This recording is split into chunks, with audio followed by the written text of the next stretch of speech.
The world thinks there are only two types of people. The French friars and the Todd heads. But what if there was a third? Who love the crispy, crunchy outside of our tots with the dippability of a fry. Introducing Groovy Fries. Finally, a potato option the entire world will love. Ooh. Oh, Boy. why would he even come to this? Live free, eat Sonic. You wanna live free? To be a part of Nebraska medicine Hi, welcome. Good to see you. is to be a part of something extraordinary. Nebraska Medicine, how may I help you? Because these are the doors How are you? that open doors That went really well. to growth Hey. and opportunity for each other and for our community. For those who know that the academic experience, You know what? I agree. the life experience that you get here is beyond what you can get anywhere Doing else. great. And that's exactly why here is where you belong. Nebraska medicine, together extraordinary. In pool play, and it is the main event of the 2024 ACC Baseball Championship. A sellout crowd expected at Truist Field as the top seed, the Tar Heels of North Carolina, take on ACC Pitcher of the Year Chase Burns and the Wake Forest Demon Deacons. They are filing in for this one, and earlier today, ACC Player of the Year James Tibbs homered, knocked in 5 as the Noles head to the semifinals, defeating UVA 12-7, and they await the winner of tonight's game. This afternoon, Clemson was down 6-0. Jimmy Overtop's 3-run homer in the 8th tied the game at 7th. He drew the walk-off walk, and Clemson may have just ended Louisville's season as they come back for the 24th time this season, 8-7. Here are the brackets. Here's what's at stake tonight.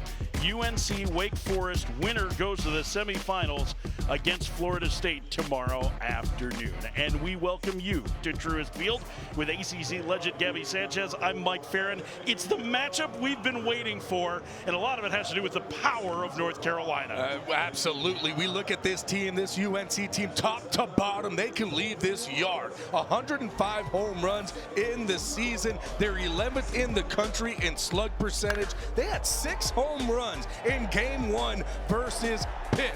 This is a fun team to watch on the offensive side. They have been one of the best teams in the country all year and won the ACC regular season by themselves. And you get a look at what they've done in their last 15 games, 31 home runs, including 6 in game 1 against Pitt. And they will face Chase Burns tonight. There you see the Wake Forest right-hander, the ACC Pitcher of the Year, leading the nation in strikeouts with 169.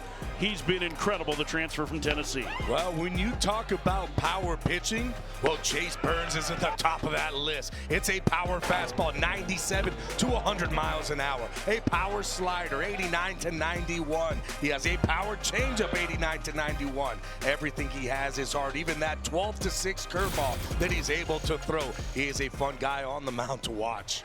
Merrick Houston will lead off for Wake Forest tonight. He had a big 3-run home run as they ran out to a 5-0 lead early in their victory in pool play as they defeated Pitt 2 days ago. A couple of early home runs. And opposing Wake today will be left-hander Shea Sprague, the transfer from Elon, who's been a very important member of this North Carolina rotation this year. We are set to go. This is a big one tonight, and the first pitch of the ball game is a strike, and we're underway. Shea Sprague, the Elon transfer, has been one of the most valuable pitchers on North Carolina's staff because he has been super steady. And that one lined down the right field line and foul by Merrick Houston. Now we take a look at Chase Sprague, boy. I like him on the mound.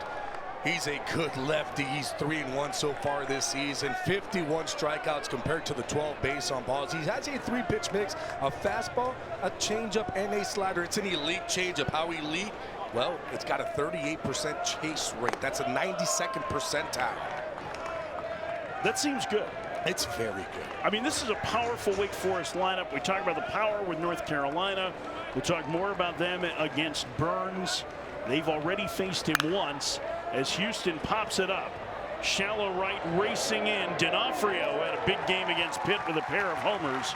Makes the catch, and the leadoff man is gone in the Wake Forest first. Well, the thing, too, when you look at Sprague and his numbers and what he's able to do, well, he utilizes that fastball. Might be a little bit pumped up, especially early on. All the fans here, the hooting, the hollering. He'll probably be 90, 91. He'll probably settle in about 87, 88.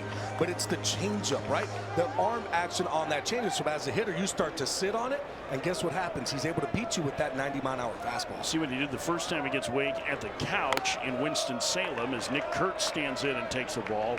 North Carolina swept that series in Winston-Salem earlier this year. Here is Nick Kurtz, the all-ACC first baseman, one of the biggest stars in the country, and he takes outside. It's 2-0. Kurtz, another likely top 10 pick. In fact, including Burns, Wake has 3 players that are likely to go in the top half of the first round in July. The 2-0 in the dirt. It's 3-0. The other being Seaver King, their third baseman. Kurtz extremely selective, and on-base percentage this year of .533. And you get a look at Kylie McDaniel's latest draft ranking. And Kurtz draws a 4-pitch walk. That's something that Sprague didn't do at all the last time he faced. He had 0 walks. The thing with Kurtz, though, well, he's good at the plate. He's got a great eye. He's walked a whole bunch this season. Guys really don't want to pitch to him because of what he could do with the bat. 21 home runs, but we talked about 72 base on balls this year. Yeah, it led the nation. And now here's Jack Winet, and this is maybe the more underrated hitter in this Wake lineup. The sophomore, 20 home runs this season. Kurtz will run a little bit. Everybody in this Wake lineup runs a little, outside of Adam Tellier, who runs a lot. They are athletic and powerful. They were the #1 team in the nation to open the season. As Winet takes a strike. They struggled mightily once they got into ACC play. They started 4-8. Since that time, though, it has been much better. 11-7. They finished the year 15-15 after getting swept last weekend in Raleigh against NC State. Swing and a miss. It's 0-2. One of the things, too, when you look at this Wake lineup, against right-handed pitchers, they hit .293. You would think that they would probably have a better hitting lineup against lefties, but they don't. They actually hit .266 against left-handed pitching. The 0-2 instead of throw to first. I think some of that is because they have had a number of young left-handed hitters down at the bottom of their lineup. Javar Williams is off to a good start against lefties, but he's struggled a little bit more. And Tony Morales has taken over for Cam Nelson in center. They've been trying to find the right mix down in the bottom third in the lineup. Winet on one hop. Madera with the play to second for 1. On to first. Wilkerson's throw is wide. Winet will have to hold it first as it caroms back to Harbor. It's a fielder's choice, 2 outs. That's a nice play by Madera, showing off that range, and I just love the angle that he takes on this baseball. This ball is well hit, but you can see he starts back towards that right field. He doesn't try to cut it off, and because of that, he put himself in a good position to just get that lead runner. Jake Reinisch bats. The cleanup man getting the start in right field. Senior. Key member of their team 2 years ago. Last year, struggled and was out of the lineup by the time they got to the postseason, but he's had a very nice year with 18 homers. First pitch. Takes upstairs, 1-0.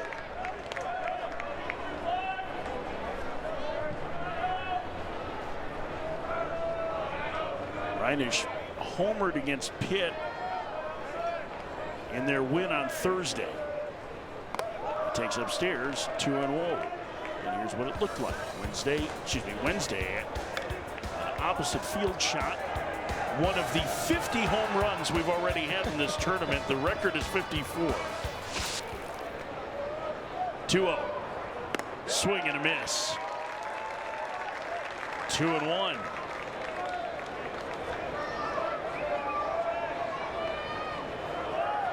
That was a left-on-left changeup from Sprague. I love it.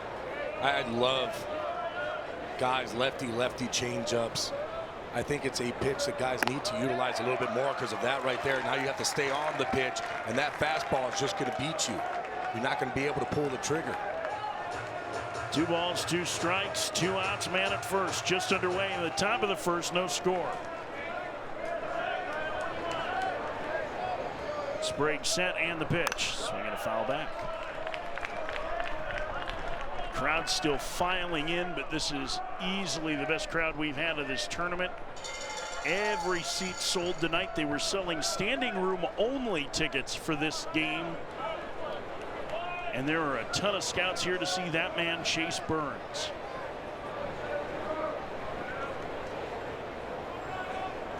Here's the 2-2.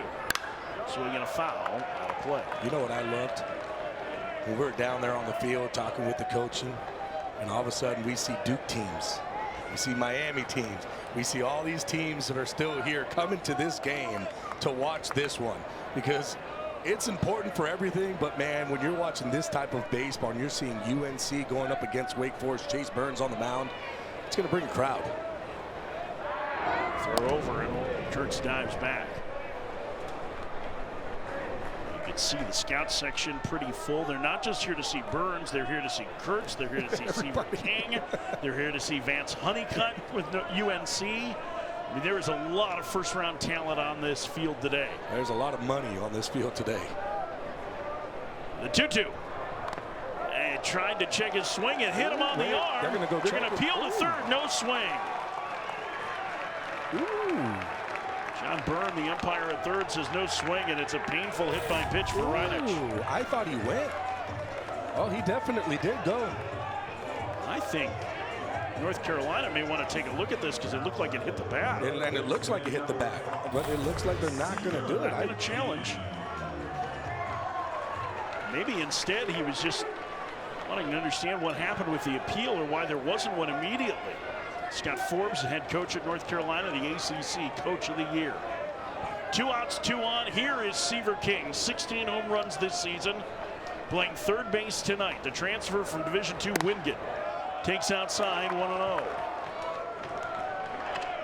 Dynamic offensive performer with power and speed. Tremendously twitchy athlete who's played third and short and center field. And he's ahead in the count 2-0, and that's the thing that's tightened up as the year's gone on, Gabby. He doesn't go outside the strike zone as much as he did earlier in the year. No, early on the year, you saw a lot of swing and miss out of the zone. Now, all of a sudden, his swings and miss are in the zone, which doesn't happen too often. 2-0, the pitch. Outside, and then it's 3-0 to King. And that's the thing, too, with Seaver King. His swing and miss on the off-speed is on that changeup, especially down low. So you know that they have those numbers, and that's what they're trying to attack him with. 3 balls and no strikes to King. Wake threatening in the first with 2 outs. The pitch. There's a strike. That's exactly where Sprague wants to throw it. He's going to try to throw it there 2 more times. I would say, listen, throw a fastball in here. If you're able to throw and spot a fastball on the inside part of the plate after throwing 4 straight changeups, it's going to be hard. You're going to be a little tardy as a hitter. The 3-1. Fouled away, and the count is full.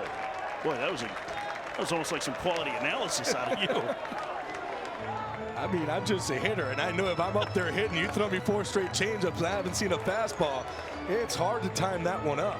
I'm still on your changeup timing. Okay, Mr. Smart Hitter. What are you looking for now? I mean, for him, I would throw a changeup down again. I like the fastball on that one. Now you sped him up a little bit. Now you can go back to the changeup. Runners will be on the move. Swinging a liner into right center field. On the move is Honeycutt, and the ACC Defensive Player of the Year tracks it down, and the inning is over. Wake threatens, but they don't score. We head to the bottom of the first. Here comes Chase Burns. No score in the ACC tournament. The world thinks there are only 2 types of people: the French fryers and the Tarheels, But what if there was a third? who love the crispy, crunchy outside of our tots with the dippability of a fry. Introducing Groovy Fries. Finally, a potato option the entire world will love. Ooh. Oh boy. Why would he even come to this? Live free, eat Sonic. If you wanna live free, incredible, isn't it? Yeah. Well, with your home, auto, boat, and RV all bundled with Progressive, you've got the peace of mind to really wander. Yeah, I just hope it stays this way. Once word gets out about these places, they tend to... Are you done? And there it is. But at least your vehicles are protected. Let's hit the road. Hey, fam. I am just at this beautiful lake that I just discovered, practicing gratitude, manifesting abundance. The most heralded transfer this season from Tennessee to Wake Forest. Chase Burns, the ACC Pitcher of the Year, the nation's strikeout leader with 169, takes the mound tonight trying to pitch Wake Forest into the ACC tournament semifinals. The numbers are absurd. He is one of the best power pitchers in the country, and he and Hagen Smith at Arkansas have easily been the two best this year. In a year where there has been offense all over, Chase Burns doesn't get hit. He definitely doesn't, and when you start to look at the numbers, it really is mind-boggling what he can do. The 99th percentile on the heater velo, we already knew that. 98th percentile on spin rate on that heater, meaning it's going to stay on plane. It's going to be tough for this UNC lineup, but guess what? This UNC lineup has already faced him and did pretty well against him. I would put an asterisk next to that. Nobody has hit him. And Vance Honeycutt, who missed yesterday with back spasms, is back in the lineup. The potential first rounder, the only ACC player to go 50-70 for his career, takes a strike at 99 miles an hour on the outside corner. It's 0-1. Honeycutt, two-time ACC Defensive Player of the Year. The 22 ACC Tournament Champion Most Outstanding Player is behind in the count 0-2. Little cutter slider there. Look, cutter slider. I'm thinking it's that slider. And when you look at the slider, he ranks #1 in the country on whiff rate. 63% of the time guys are whipping at it. 0-2 outside. Tried to go out there again. Here are the numbers on the secondary pitches.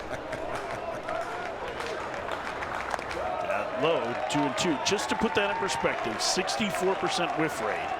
That means when opponents swing the bat, nearly 2/3 of the time they miss his slider. 2-2 the count to Honeycutt. The pitch. Swing and a miss. Burns already fired up, and the leadoff man gone in the UNC first. I mean, there's going to be so much fist pumping here tonight. You're going to think we're at a disco. Well, so you know what's funny is that, of course, we know that this slider is just absolutely filthy. We've been talking about it, talk about the whiff rate. And he's throwing 99 miles an hour. So as a hitter, I got to get that foot down and be thinking fastball and hope that I can react to that slider. I wanted to see how he was going to come out with this atmosphere. Here's Casey Cook, who takes a breaking ball strike. Cook has had a tremendous sophomore season. The draft-eligible outfielder, 18 home runs, including a pair yesterday.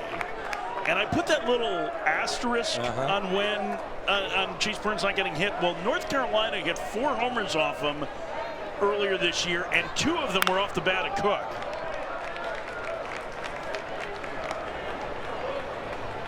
Here's what he did against Wake in that 3-game series, 7 for 14. The best pure hitter on this North Carolina squad. A terrific season for him.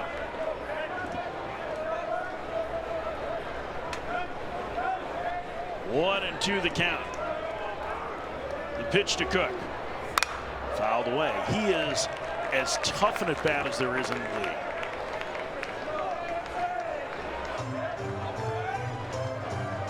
And I think the biggest thing is you're talking about a guy who had, what, 3 home runs all of last season? Gets a piece of that to stay alive. And for me, that's the pitch that Burns is going to need to utilize today, just to be able to give the different speed differential. That curveball, 83 miles an hour. You talk about the fastball being 99. That's 16-mile-an-hour difference. The other stuff that he has, it's hard. That's a power changeup and a power slider. 1-2. Foul back. That one at 100. And that wasn't rounding up either. That was legitimately 100. Cook putting in a bat on him. The 7th pitch coming. Swing and a miss. Chased one in the dirt. That was nasty again. 2 outs. Oh, wow. And you're talking about Casey Cook, who was basically on him the whole entire time. But look at the action of that pitch. My goodness.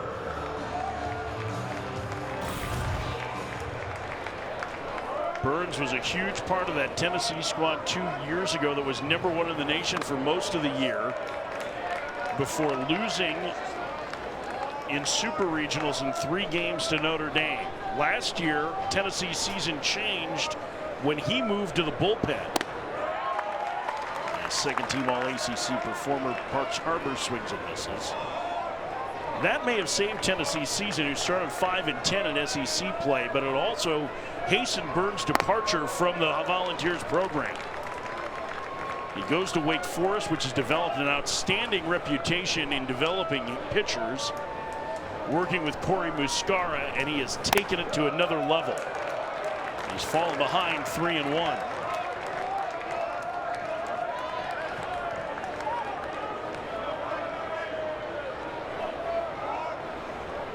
The pitch to Harbor. Swinging a high fly ball to center. Going back on it. Settling on the warning track and making the catch is Morales.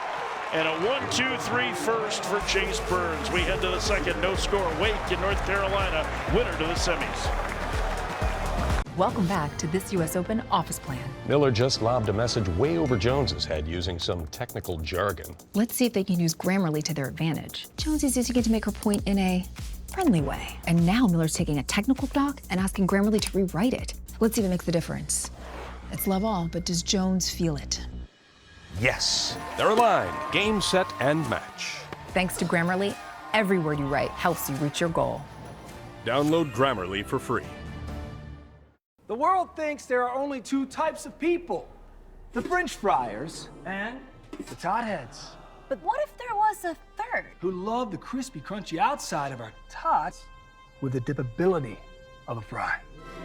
Introducing Groovy Fries. Finally, a potato option the entire world will love. Ooh. Oh, boy.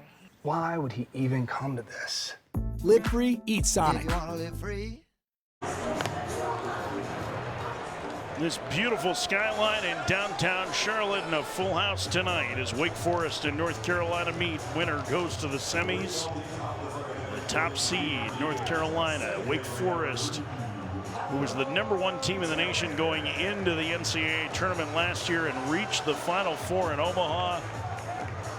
And the kids are out on the Burr Mountain left center field, having a good time as Shea Sprague goes back to work and faces the right-handed hitting Adam Tellier. The transfer from Ball State takes low, 1-0. Tellier, Antonio Morales, Liam Wilson to face Sprague. Very nice season for Tellier, who is Wake's best hitter early, and he swings and skies one. Center field, Honeycutt has a beat on it, 1 out. Gibby, you had a chance to talk for a while with Bryant Gaines, the assistant head coach at North Carolina, a little bit about Sprague. Of the guys who've had good seasons in the ACC, he's probably one of the least famous. What are some you learned about him? Well, what I learned about him is he said that if I'm in the foxhole, who I want on my side is Sprague. He might not be the most athletic guy, but he's the meanest, is what he told me. And I gotta love that for a pitcher on the mound, just that meanness inside and understanding, okay, I might not throw 100 miles an hour like Chase Burns, but I can get some outs and I need to be tricky with it. Freshman Antonio Morales fouls it away. It's 0-2. I mean, the biggest thing for him is just basically what was talked about was, hey, got to get that fastball going to be able to utilize that changeup and open up the changeup. The changeup only works as long as that fastball is being thrown for strikes and thrown across the plate, and you got to work in and out. Pitch in the dirt, 1-2. Sprague likely would not have been a starter to open this year for North Carolina. Jake Knapp, the scheduled Friday starter, suffered an elbow injury before the season started. He was lost for the year. So Sprague moved to Sundays with the freshman Folger Boaz on Friday and another freshman, Jason DeCaro, on Saturdays as he paints the outside corner, 2 outs. And then Boaz suffered an elbow injury that cost him the remainder of the season, and now Sprague has moved into that Saturday role. He's keep getting that call in the corner. Oh, yeah. Stevenson's framing. There you see the ACC Coach of the Year, Scott Forbes. He won this tournament back in 2022. Top 5 RPI team they will be hosting at Boshemer next weekend. First pitch is a strike to the switch hitting Liam Wilson. The DC area native has worked his way into the lineup over the last couple of weeks because of his power. Switch hitter swings and misses. It's 0-2. But I'm not sure where North Carolina would be without the performance of Shea Sprague this year. They wouldn't be where they're at right now, that's for sure. You get a guy on the mound who is able to give you multiple innings, who goes out there day in and day out, and you know that you can count on him. And that's hard to get from a starting pitcher, knowing, hey, this guy is going to give me 5, 6, 7 innings. He's going to be a workhorse. Not going to say anything. Hey, what do you need me to do? That's what I'm going to do. It's from Boston. 0-2 in the dirt. Count 1-2 to Wilson.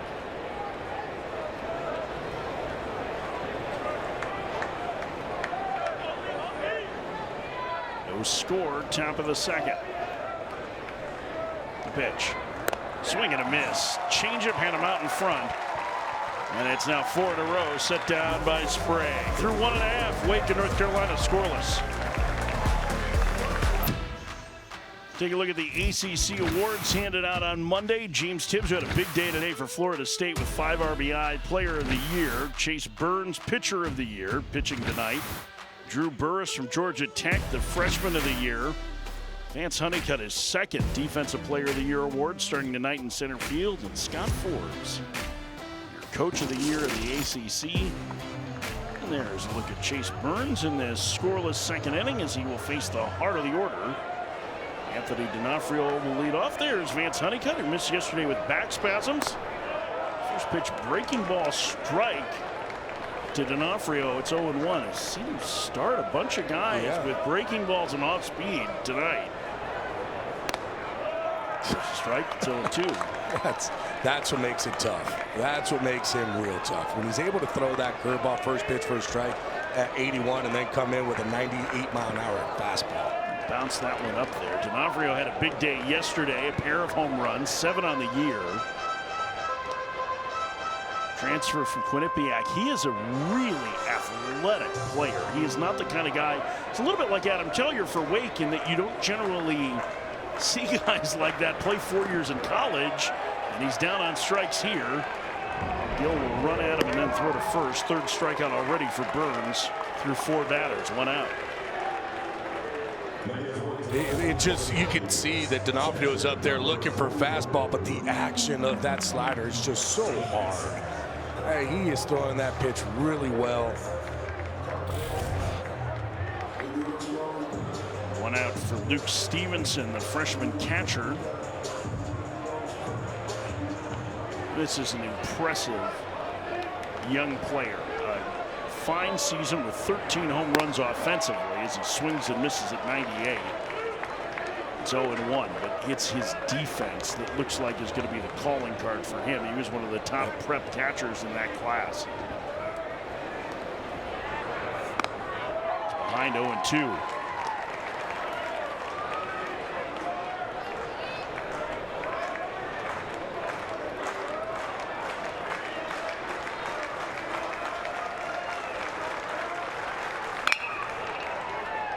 Tough play for Houston. The shortstop has it. Underhands the first, not in time.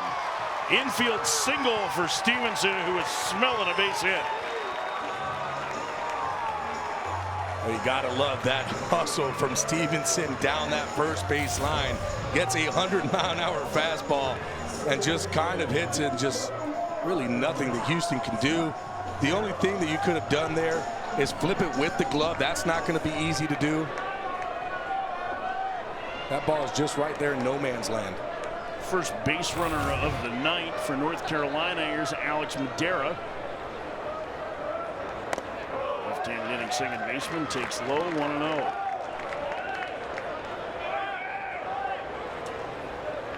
Senior from New Jersey.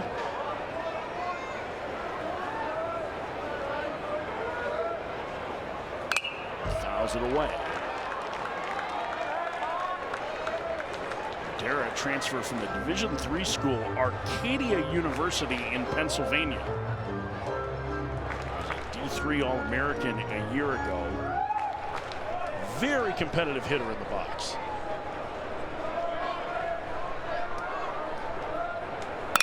And he serves that one into left field, a base hit. Back-to-back singles for North Carolina here in the second, and they have a man in scoring position with one out for the powerful Alberto Ozuna.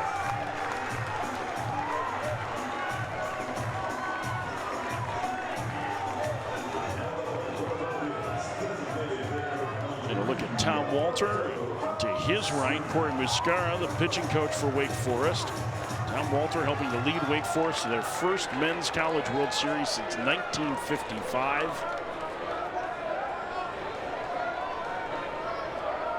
And the first pitch to Ozuna off the end of the bat and foul. Now, let me give you some numbers on Burns against lefties. We've seen lefties have a couple of hits against him, right? They hit .219 against him this year. That's pretty good.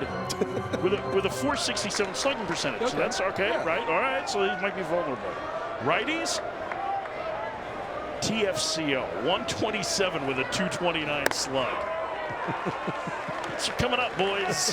Have fun on this one. 0-2 to Ozuna. Ozuna has power, but he will chase. The pitch, swing and a miss. 2 outs. Yeah, got him with the hard slider away. 4th strikeout of the night for Burns.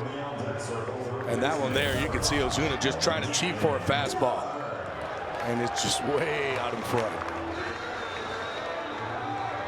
2 outs for Gavin Gallagher, one of 3 North Carolina freshmen that were on the all-freshman team. A third baseman, high on base percentage throughout the year. He takes upstairs, 1-0. He hit leadoff for a while.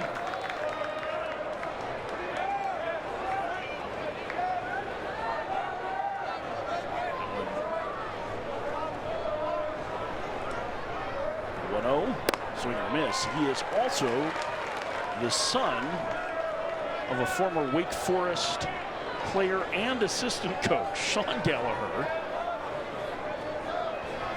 who is one of the coaches at the Pro 5 Academy, one of those baseball academies. There are a number of high schools around the country where sports can be the focus, and Pro 5 is one of those. But he has been a very good contributor as a freshman here for North Carolina. He's ahead in the count, 2-1. The pitch in the dirt, and the count 3-1. And that's the thing about Gallagher is he is selective. Here's if I'm UNC, I know the numbers. If I see anything with spin, I'm going to go ahead and take, because it's going to be hard enough to try to catch up to that 98, 99 mile an hour fastball. So I would just be sitting dead red. 3-1. Upstairs, he walked him, and the bases are loaded.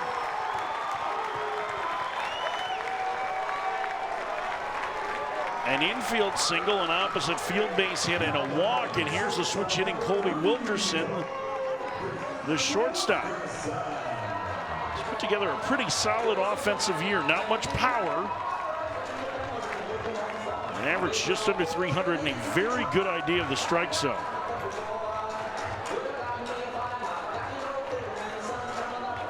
No score, bottom of the second. First big scoring chance for North Carolina.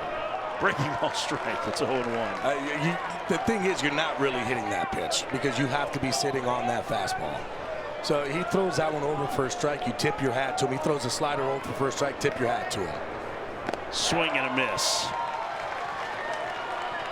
And that's the reason why a lot of action with that pitch. So hard to even try to even make contact. That 4-seam fastball, it's going to be pretty straight. That one you have a chance to hit. 0-2. Fouled at the plate. Foul ball as Burns. You had the easy play at home if they'd called it fair. You think he knows how many outs there are? I think he was probably looking for the easiest time. He may not. He's kind of locked in. He's an intense competitor. thing to watch, though, this is already the 39th pitch of the night. Wake Forest tends to be very careful with their pitchers. They don't very often go over 100 pitches in an outing. The 0-2. Called strike 3. Inning over. Heels leave them loaded. We've played 2. No score.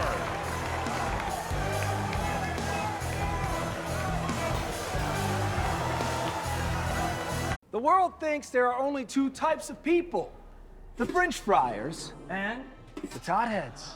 But what if there was a third? Who love the crispy, crunchy outside of our tots with the dipability of a fry. Introducing Groovy Fries. Finally, a potato option the entire world will love. Oh boy. Why would he even come to this? Live free, eat Sonic. And we're back. The team is looking down the barrel of a 4:55 meeting. Can they turn it around and make this meeting an email? Jones is taking the ball and running with it. She's asking Grammarly to write the first draft of an email. What a play.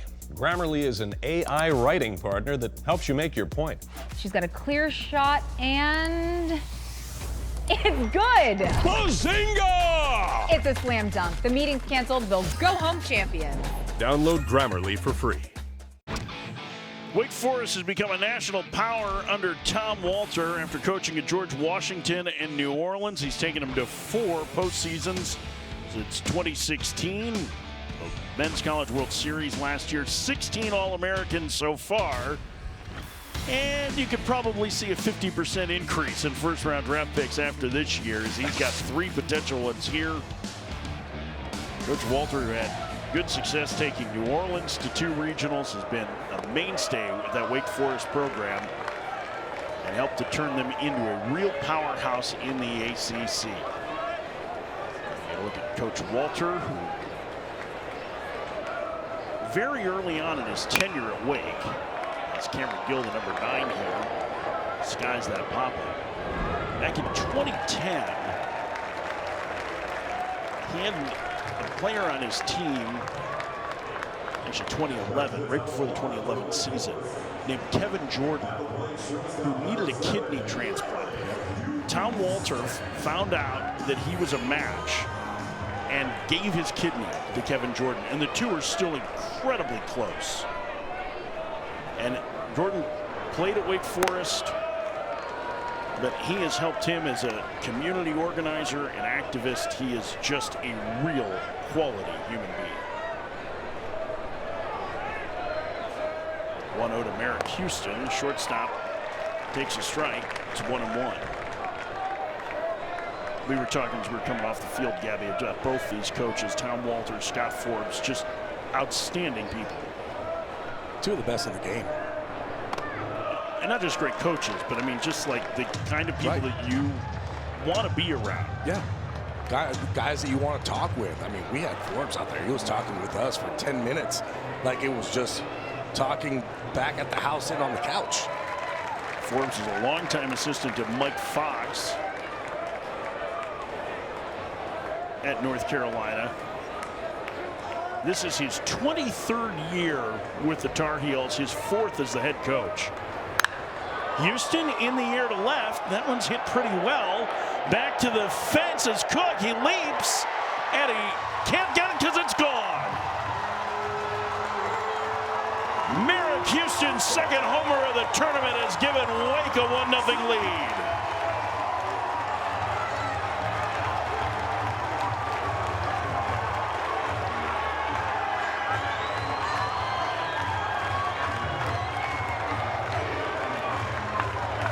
Merrick Houston gets a fastball in and just gets enough of it. 95.5 miles an hour off the bat. You can see where that ball hits, just squeaks over the fence.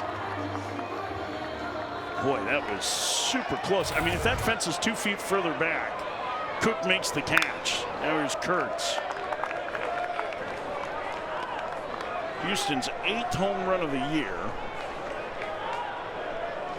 That's a player we're going to be talking about near the top of the draft for 2025. 1-0 Wake Forest.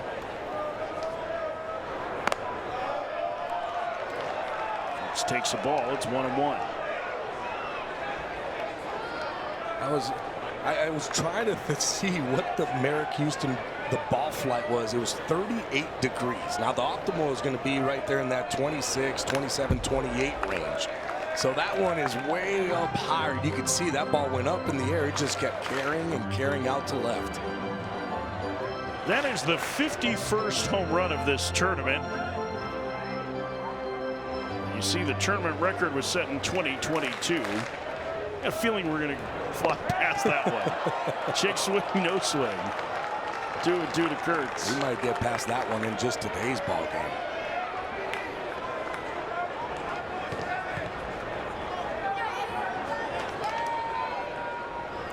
Homer's been working. He's been busy.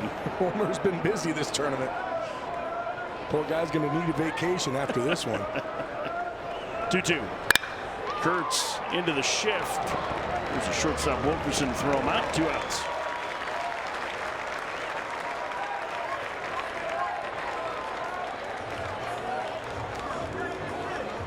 There's Jack Winney. 1-0 Wake Forest. Winner of this game goes to the semifinals tomorrow.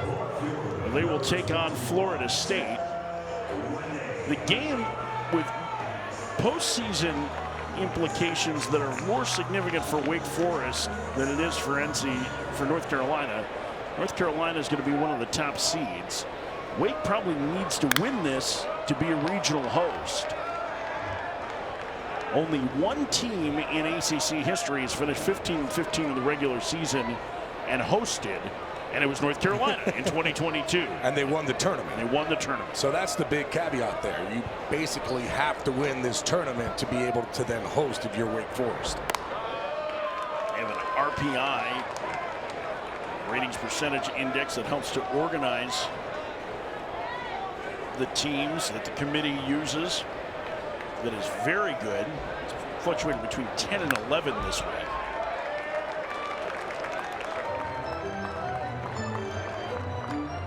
So everything has been good for Wake except for their conference record. Right. Which has been fine, just not host fine. Yeah, I mean, they started off slow.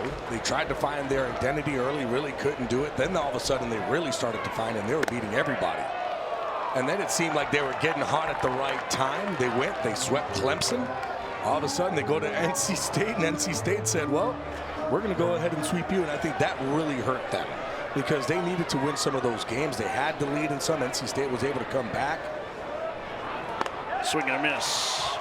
Winney down on strikes, and the inning is over. But Wake gets the lead thanks to that man, Merrick Houston. Oh boy, Merrick Houston coming up big for Wake, giving them a 1-0 lead.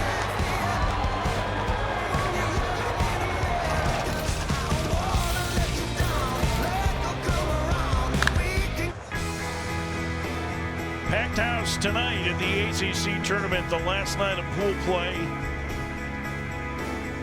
Fans finding their seats, settling in for a good one. Top seed North Carolina against Wake Forest. And a Carolina fan in the business, maybe, to a Wake Forest fan.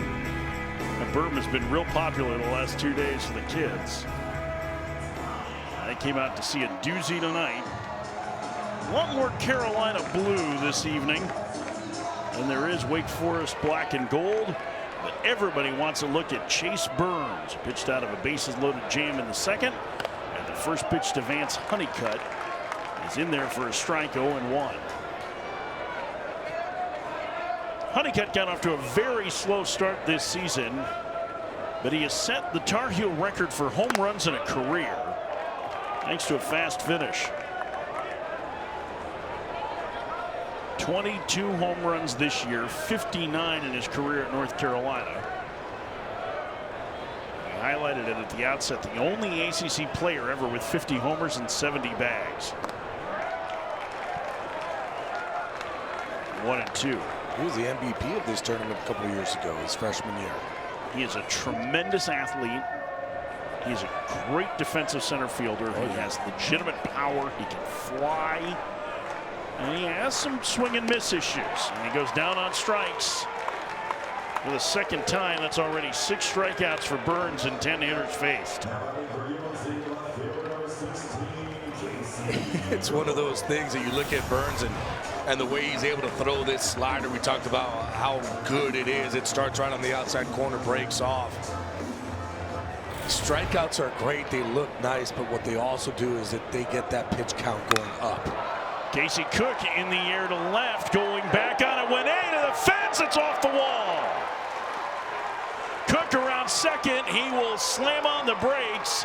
It's a 1-out double for Casey Cook, a man who took Burns deep twice in Winston-Salem this year, narrowly missed tying the game. Mike Cook, he does not mind how hard you throw. 98 miles an hour, no problem. Stays on that pitch, drives it opposite way, off the wall, real close to being a homer. I just love the way he was running, too. He hits this ball, he starts running at second base. He even was thinking maybe I could go to third, trying to get himself over there. Ends up having to put the brakes on and get himself back to second. Parks Harbor bats. The first baseman takes low, 1-0. Harbor, second team All-ACC, transfer from Georgia. Terrific season, 20 home runs, big power.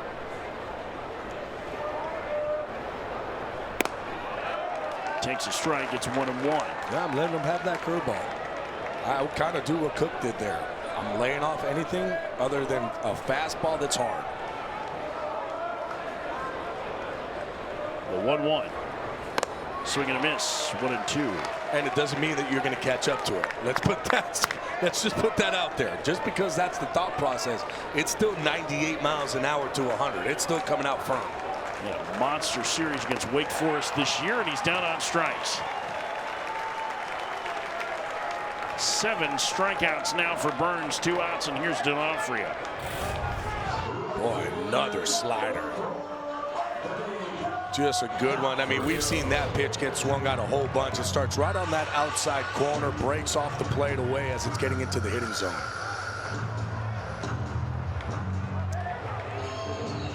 Two outs, man at second, and this becomes a key at man early in the game with Anthony D'Onofrio up.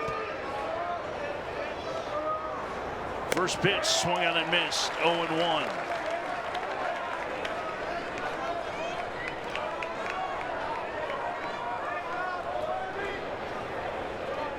Modified shift down for the left-handed hitter.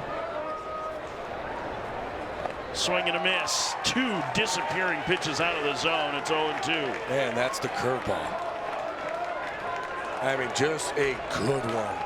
A lot of action to it. That pitch is starting right around the numbers. Called strike 3. 8 punch-outs through 3 innings for Chase Burns. And he strands Cook at second. For the second straight inning, he strikes out the side. All 3 of them swinging.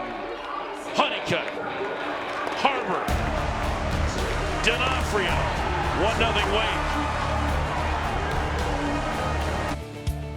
Tomorrow, the semifinals of the ACC tournament. The winner of this game will take on Florida State, 1 o'clock Eastern. And then Duke and Miami play. Miami, the 11 seed. The only way the Canes can make the tournament is winning the ACC championship. They went 2-0 in pool play, hanging on yesterday to beat Clemson. They will face Duke. Which is not an easy task because we saw what Clemson was able to do today. Coming back against Louisville. Down 6-0, and it just seemed like it didn't matter to them. It's like they knew that we're going to win this ball game. I can't even begin to tell you how impressed I was as Reinisch hits that into the shift and leadoff man gone here in Wake. 4th. 1-0 Wake Forest. That game did not matter to Clemson at all. Like they're not advancing in this tournament. It's not going to affect their seeding, nothing. And they're down 6-0 in the 4th inning and they come back to win. Like Eric Bakich has talked a lot about how tough that team is. They showed it today. That is the most impressive, meaningless game I think I've seen from a college team ever. Like, they were incredible because that mattered a lot to Louisville. As King grounds out to second, 2 outs. No, it really did, but you have to think, too, how about momentum, right? Momentum going into the tournament, knowing we're not doing anything here. We're not advancing. Miami is already advanced out of our pool. There's not going to, the pool play, that's not going to worry. But you want that momentum all of a sudden going into regionals where you're going to be hosting. And there's nothing better than leaving a team on the field when they knew they had it and you just came back and just grabbed it from them. I mean, I'm a firm believer as Wake's going to use one of their offensive timeouts here. Smart. We've seen this a whole bunch in this tournament. They have 3 offensive timeouts, especially through a quick inning that Sprague's able to throw out there. Call it timeout. Give your pitcher time because Chase Burns wants to rest just a little bit longer. One of the most underrated hitting coaches in the country there, Bill Saletto, does not get a ton of attention. He's having a good conversation with Adam Tellier. I love it. I do know what they were saying right there. Hey, we're just going to stick around here until the umpire comes over here and gets us. So I am a firm believer in the old baseball cliche of momentum is only as good as your next day's starting pitcher.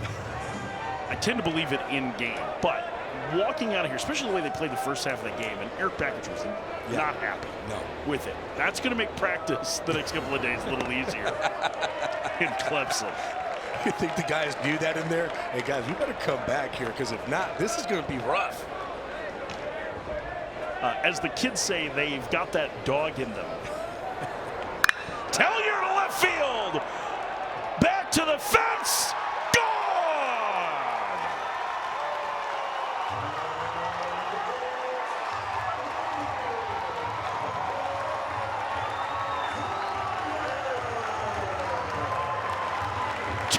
Wake.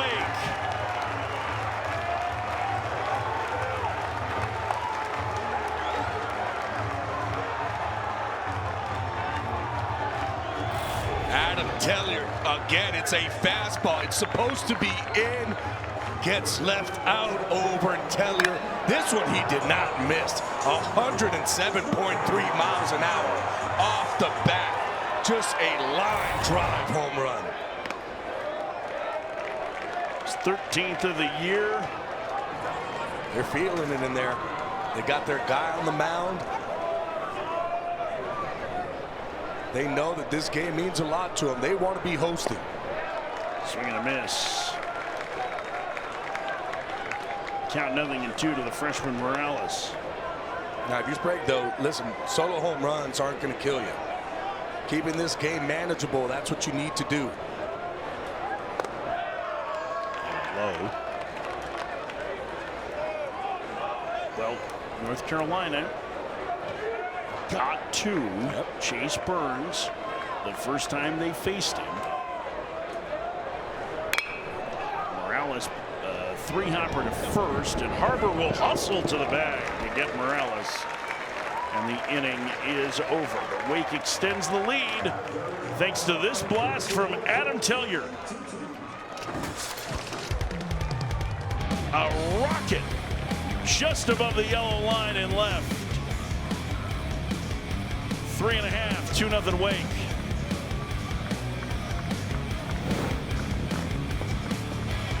To be a part of Nebraska medicine Hi, welcome. Good to see you. is to be a part of something extraordinary. Nebraska Medicine, how may I help you? Because these are the doors How are you? that open doors That went really well. to growth Hey. and opportunity for each other and for our community. For those who know that the academic experience, You know what? I agree. the life experience that you get here is beyond what you can get anywhere Doing else. great.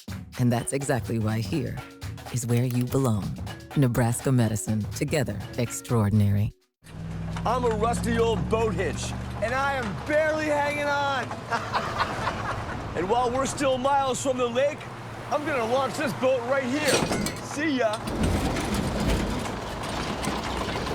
Ahoy! Get all state, save money on auto insurance, and be protected from mayhem. Yeah, like me.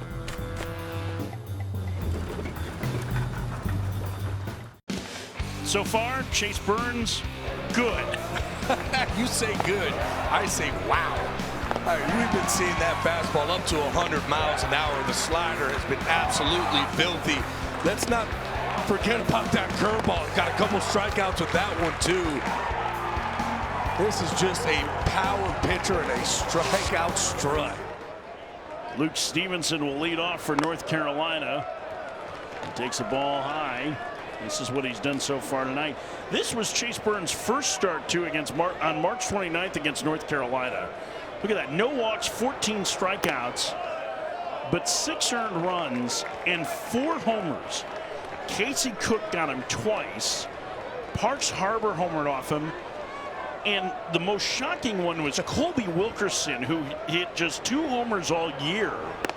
One of the 4 in a 6-5 loss. And again, that was a series that North Carolina swept from Wake. And I think it did 2 things. One, it kind of set Wake off. They were 4-8 at that point in conference play. And it announced that North Carolina was really as good as their start made them look. Yeah, I mean, and that's the thing too. When you are an offense, you are players that are in there, and you've had success against a pitcher, you're not afraid to go up against him. The noise of Burns doesn't mess with you. Stevenson strikes out. That's strikeout number 9 for Burns. Here's March 29th in Winston-Salem. 4 times North Carolina goes deep. Cook.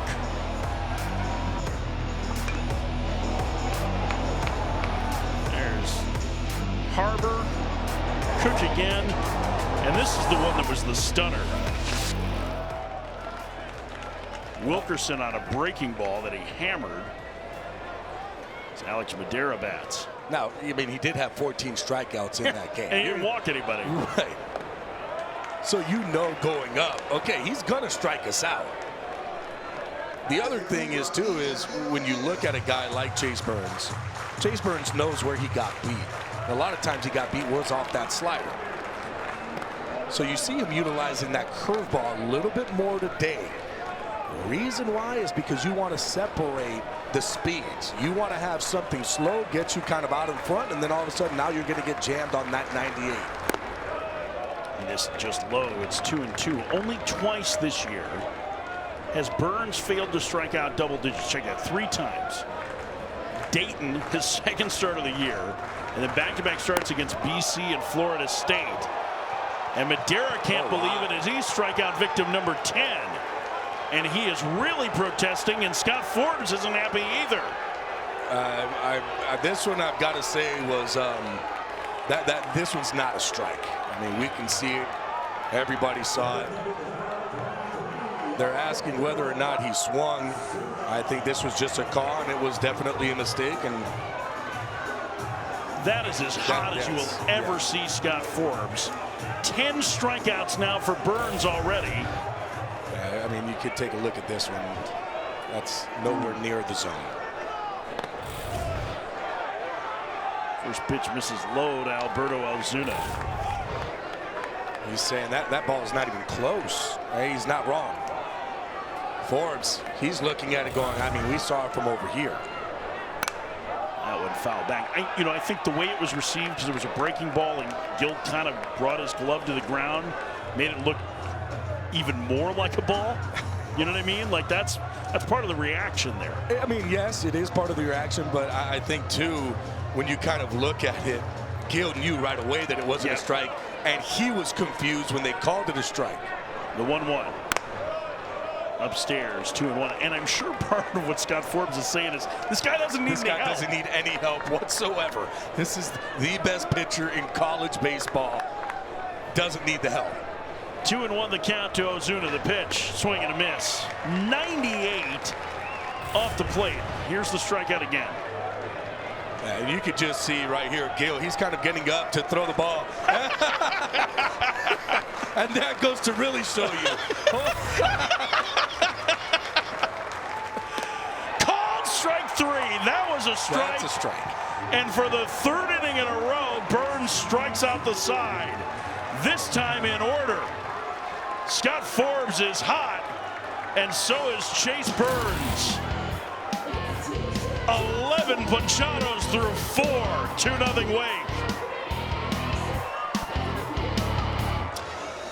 We head to the top of the 5th inning. Wake Forest leading North Carolina 2-0, and we are very pleased to be joined now by the 2024 ACC Coach of the Year, Scott Forbes. Coach, I know obviously the last half inning got a little tense there. Did you get an explanation on anything?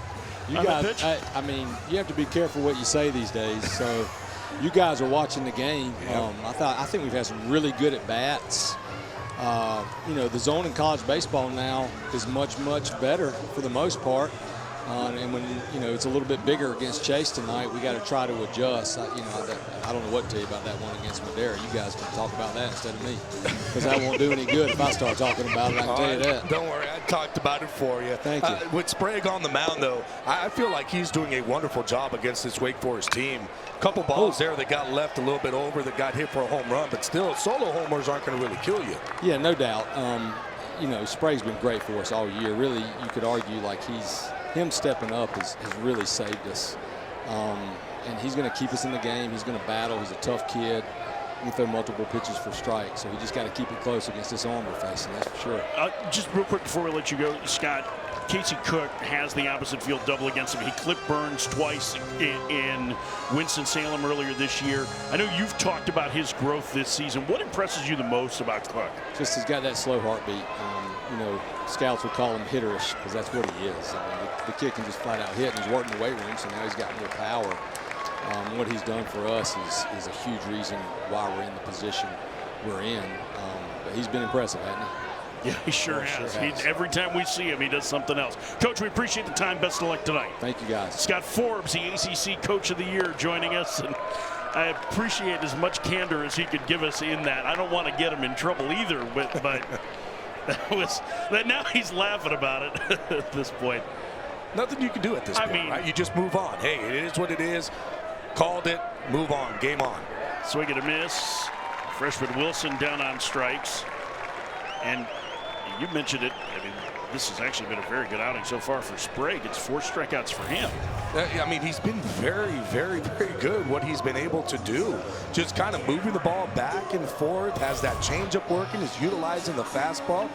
Really, to be honest with you, UNC is out hitting Wake Forest 3-2. You know, unfortunately, the 2 for Sprague left the yard.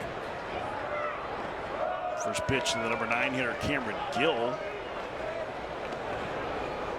It's 1-0. Give me that changeup from Sprague. I know the arm speed is something you talk a lot about with changeups, right? Yep. That it looks like a fastball, but the movement on it is pretty impressive.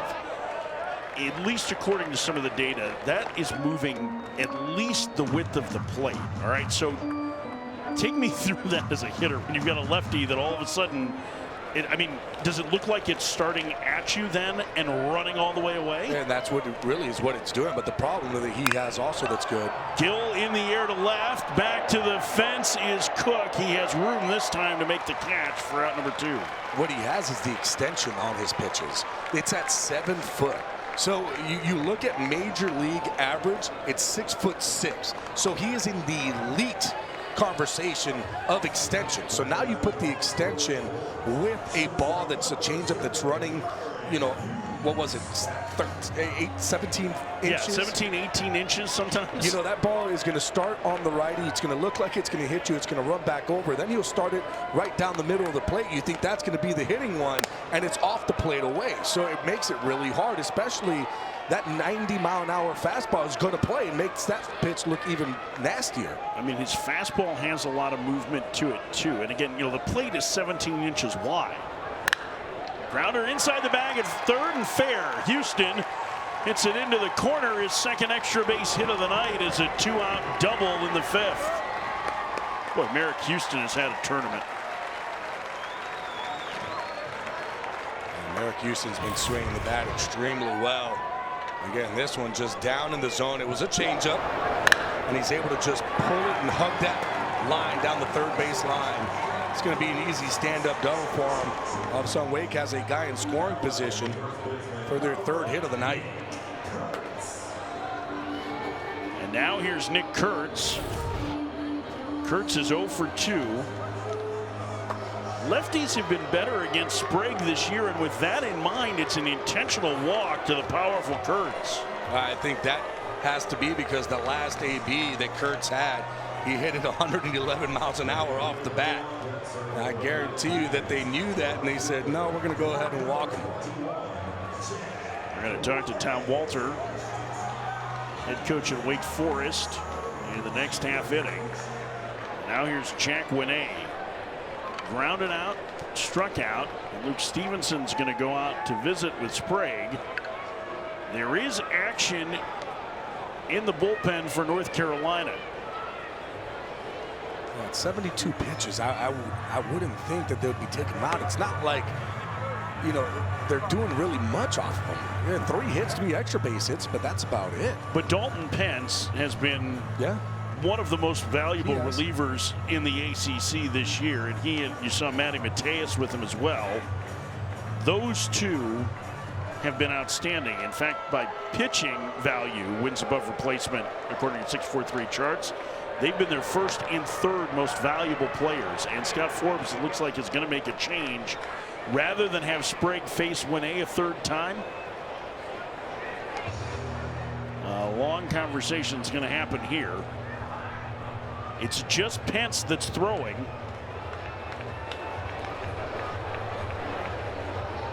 And we're waiting to see if Coach Forbes will make the call. 2 on, 2 out, top of the 5th. Wake Forest leading North Carolina 2-0. The winner of this game goes to the semifinals tomorrow, and Dalton Pence is entering the game. We'll tell you about the North Carolina left-hander in a moment.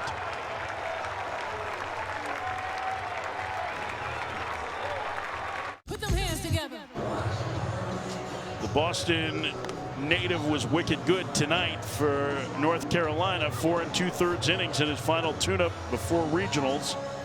3 hits, 2 runs, both solo homers. He's responsible for the 2 men on. We were just kind of talking about this before Dalton Pence comes in, who has been really good, the sophomore lefty for North Carolina. It's an interesting move. You intentionally walk Kurtz, and Pence is coming in to face the righty. But I also wonder if part of the plan for North Carolina was, hey, if we can get 75 pitches out of Sprague tonight, that's pretty good. We know that starting pitching injuries have been a big part of the story for North Carolina this year, and why risk it? Yeah, I mean, that could be definitely the thought process, but I'm with you on that. With Nick Kurtz there, you would think, why not bring in Pence to face him and then see what's going on? And the thought process could be, too, there's one guy that's not going to beat us, and it's going to be Nick Kurtz. So you kind of have to look at it that way, I guess, too. Pence, 3rd team All-ACC pitcher. Very good against both lefties and righties. Righties actually hitting just a .167 against him this year. First pitch to Winay, fouled away. 0-1. Now for Pence on the mound, it's a fastball, changeup, slider, mostly fastball. So 77% of the time, that's what he's throwing. Fastball is about 92 to 94 miles an hour. The changeup's going to be 84 to 86. 0-1. Upstairs. 1-1 to Winay.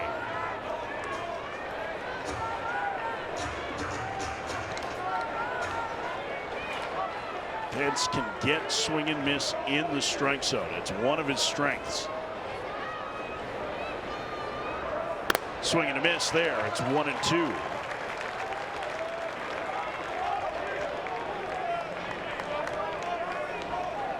He has one of the lowest in-zone contact rates in college baseball. The 1-2 upstairs. It's 2-2 in fact. And his fastball. Yeah. When you look at the fastball, it's a 33% whiff rate. 32% when it's in the zone. I mean, it's in the 100%. Yeah, usually that's about like 16, 17%, right? So it's like twice as good. Missed inside, and that's the one thing with Pence is that he will run some deep counts, and the walk rate is a little higher. But now the runners are going to be on the move here in the 5th. Wake leading North Carolina 2-0. Pence set. Houston and Kurtz run instead, a pickoff throw to second. trying to keep Houston close. Or just seeing if you can catch them napping. Houston with a much bigger lead from second this time. They run. Foul back. I always wondered, are you trying to do that, or are you trying to get him to shorten up his lead? No, I think it's trying to see if, like, maybe they just not even paying attention. Okay, 3-2, he picks it up. I played with a guy, J.D. Cockcroft. He was a lefty pitcher. Had one of the best inside moves I have ever seen in anything, in major leagues, in minor leagues, and he was able to pick guys off just like this. 3-2 again. Winay in the air to center. Coming in is Honeycutt. He'll give way to D'Onofrio. It looked like he had trouble finding it for a second. The right fielder makes the catch, and the inning is over. Wake threatens. They leave a pair halfway through this one. 2-0 Wake.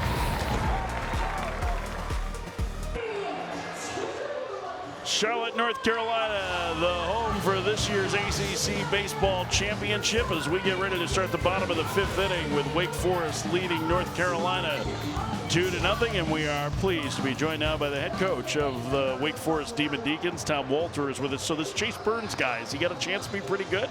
He's pretty darn good, guys. I love watching him pitch, man. The fire in his belly is it's just fun. He's got 4 pitches, and it's electric stuff.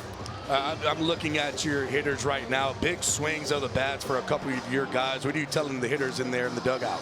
Yeah, keep grinding. I mean, Sprague's really good. He's got 2+ pitches, and he competes his tail off, moves the ball around, and obviously Pence is one of the best arms in the league. So, and they've got Mathis and and Poston behind them. So, their bullpen's locked and loaded. So we just got to fight. Well, the last 2 years you've had teams that have played with so much energy and emotion. How have they been able to channel that as a positive? Because I know sometimes they can get away from teams. Yeah, we just play the game, and we talk to the guys all the time about playing the game, controlling adversity and adrenaline.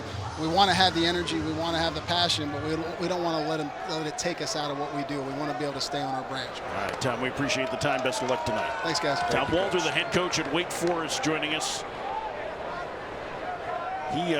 One of my favorite things is, you'll see players get together before the game and celebrate as the first pitch is hit past a diving Merrick Houston. It's a leadoff single for the freshman Gallagher here in the UNC fifth. But you'll see them celebrate and kind of bounce before the game and get ready, and it's nothing to see Tom Walter skip in after giving the lineup card and join that. And there's nothing about him that looks like he's going to be that kind of guy, but he really seems to feed off the energy of his team.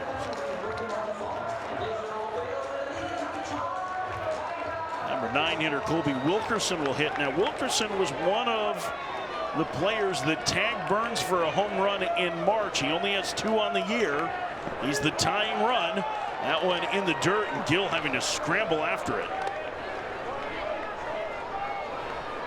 Now, Wilkerson got the slider that time he hit the home run. Let's see if Burns just goes after him with the fastball. Leadoff man is aboard. Burns 11 strikeouts and 1 flyout. Off the end of the bat, foul. It's 1-1. How about that? Goes with the changeup. Still 87 miles an hour. Yeah. Diving away. And it's like he throws 100, so an 87 mile an hour changeup actually is the right speed pitch that you would want off of that changeup, but it still seems too hard. Upstairs, it's 2-1. And one of the things too that I've seen is maybe Burns kind of holding back a little bit with that fastball. Now it's only 96. But that's for me the pitch that you need to attack against him. Got to attack the heater. 2-1. Swing and a miss. Oh, that was nasty. That's why you don't want to swing at anything other than fastball with him, because that pitch is just absolutely filthy. This is the 12-6 curveball, but look at the action to that one. And that's starting at the top of the chest and then just breaking straight down to the ground. Wilkerson has handled velocity well this year, hitting 400 on pitches 95 plus. Certainly see more 95 plus in the ACC than a couple of years ago. Oh, yeah. As he waits for the 2-2. Swing and a miss. That's strikeout number 12 for Burns. One out in the 5th. And it goes right back to the curveball. Wilkerson saw it a couple times, swung over the top. Basically the same exact pitch as the last one he swung at. So hard, especially with 2 strikes. You see it up and you say, that's the one that I want to get. But so much spin rate on that curveball, a lot of break to it. I mean, he is facing a lineup that does not strike out all that much as Honeycutt tries to bunt and bunts it foul at the plate.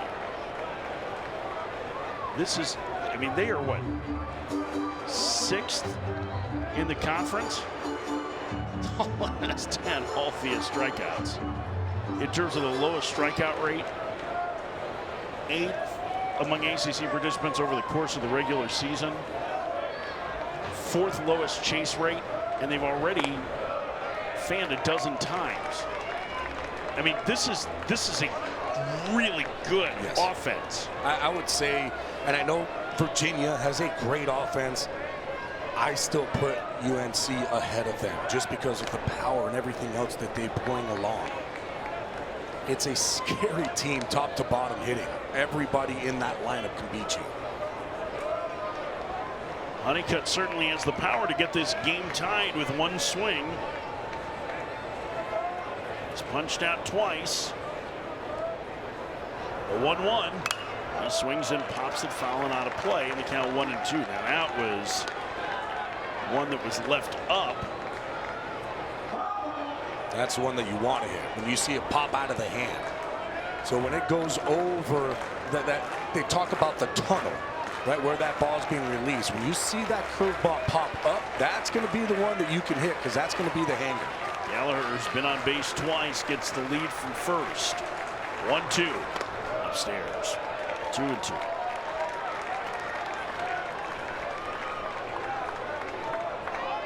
Now, the one thing to remember is that Wake is careful with their pitchers. Burns has not gone more than 109 pitches all season, so he will not go much past the 6th or maybe the 7th inning.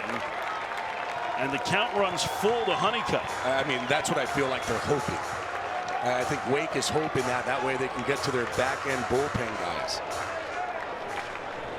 3-2 the count. 1 out, tying run at the plate, bottom of the 5th. Not going is the runner, and Honeycutt draws a walk. Well, after trying to butt his way on, Honeycutt reaches. And here's Casey Cook.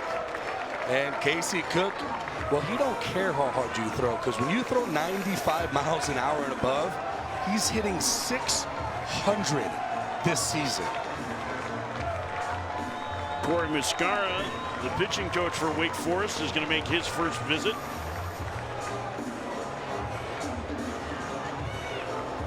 Burns pitch count getting up near 80. He has walked 2. He's given up 4 hits to this point. And this is one of Muscara's strengths, is trying to get guys back into their routine and rhythm. Yep, rhythm. And that's one of the things that he attempts to do during these visits, is he's very good at identifying what it is the pitchers need to hear. And quick, too. You know, like he's going out there and he's telling you, okay, I'm seeing X, Y, and Z. That's it, but it's a point. Hey, I mean, stay on top of the baseball. Hey, let's throw a little bit more of that heater. We're getting a little bit too out in front of that slider just to get you right back. Blake Morningstar is starting to get loose in the Wake Forest pen. Big spot here, 5th inning. 1 out. 2 on. North Carolina down 2-0. Casey Cook doubled to left his last trip. Tried to check his swing. He went around on a breaking ball, 0-1. And listen, if you're UNC and you're talking about this lineup facing Burns, there's one guy that you want up in this type of situation, and it's the man who's hitting right now in Casey Cook. The 0-1 in the dirt. 1-1.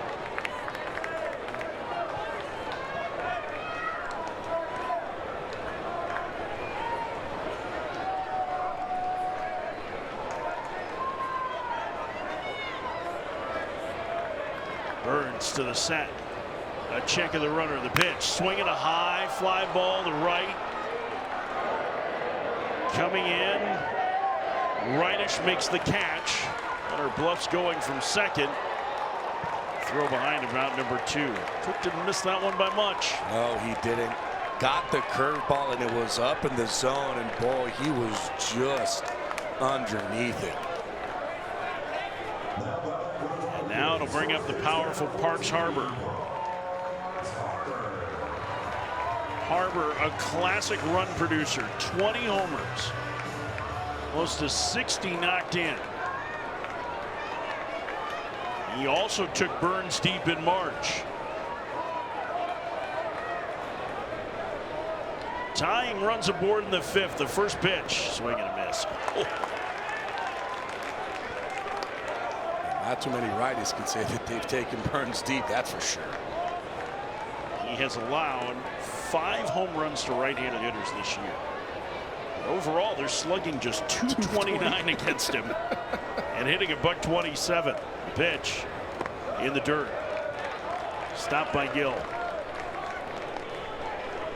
1-1, and that becomes very important. Trying to keep that second runner out of scoring position here. Geller runs pretty well at second. Honeycutt has blazing speed at first. The pitch, swing and a miss. Well, all right, he's back to 98. And that would go up a little bit more. 1 ball, 2 strikes, 2 outs. If I'm Burns, I'm throwing another elevated fastball. The pitch, foul back. Ooh. He didn't go to the fastball, and Harbor got a piece. Yeah, I'm not giving you a chance right now. If I just threw you a fastball and you were late on it there, I'm not trying to throw it for a strike. I'm just trying to elevate it a little bit more than what I just did and see if you want to go swing. Now, once I throw that one and you laid off, now I can go to the slider. The 1-2. Swing and a miss. Gill will throw to first. Kurtz has the cushion, and the inning is over. North Carolina strands a pair. Strikeout number 13 for Chase Burns. Oh, it goes to the curveball. Says forget about the slider. 13 strikeouts for Burns. Tomorrow, the ACC tournament semifinals at 5 o'clock Eastern. The Miami Hurricanes facing you. Yes, you, Charlie Bielenson. The Duke Blue Devils. Winner to the finals on Sunday. They will face the winner of Florida State and the winner of this game. That's a lot of winners. It's a lot of winners. 2-0 Wake Forest. Dalton Pence got the last out of the 5th. And this is away to Jake Reinish. There's our bracket. Laid over this beautiful skyline. This really is a gorgeous skyline. It's a beautiful downtown. 2-0. Popped up. Foul territory. Harbor makes the catch with Madeira there to catch him. Me as a first baseman, as soon as that ball goes up, I'm telling Madeira, you better get it. You better get it. Don't let me get this one. It's so hard when that ball is right over your head to try to catch. It's easier for a second baseman to come in because of the angle where that ball is coming at you. That almost looks like a Looney Tunes cartoon where the little guy's trying to catch the big guy, right? Like, out for Seaver King, who lines that one into center field. A base hit for King, his first of the night. Just the 4th for Wake Forest. They lead 2-0. That's going to be interesting, too, to see if Seaver King is going to start his engines and see if he can get into scoring position. Look at throughout the year, he's 11 for 12 with stolen bases. Adam Tellier hit a solo home run in the 4th inning. One of the 2 solo homers tonight for Wake as King dives back.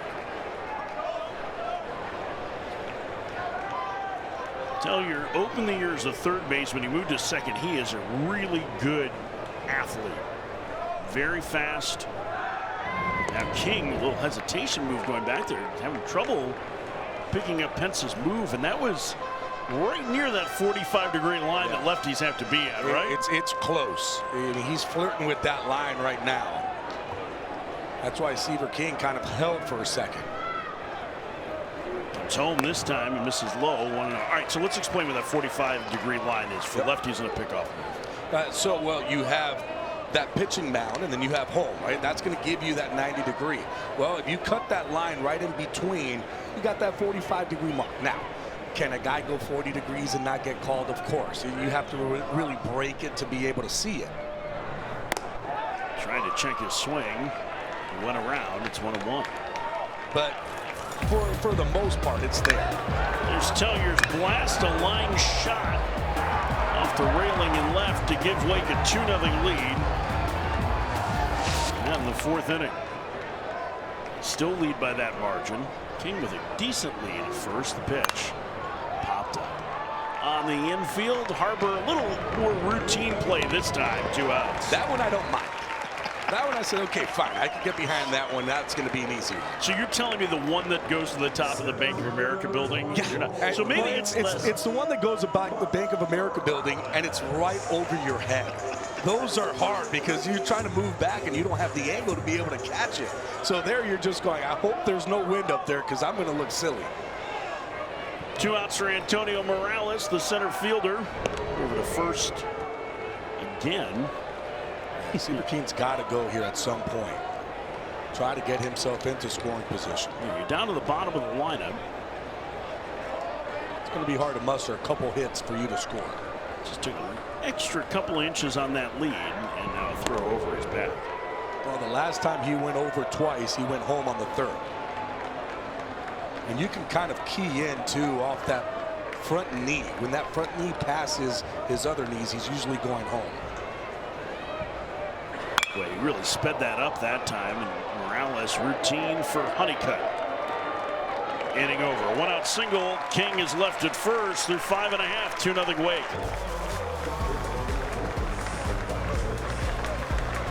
So far tonight, Chase is burning the bats. Boy, he has been looking real good, and he's confident right now on the mound. The passion is there. 5 straight starts with at least 13 strikeouts.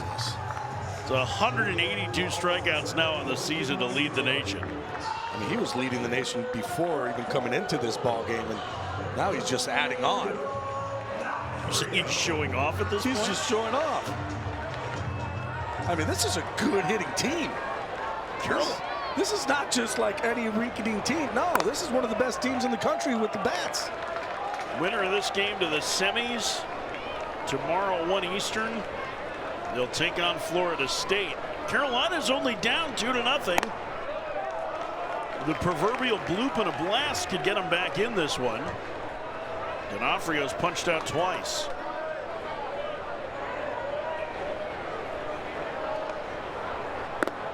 Swing and a miss.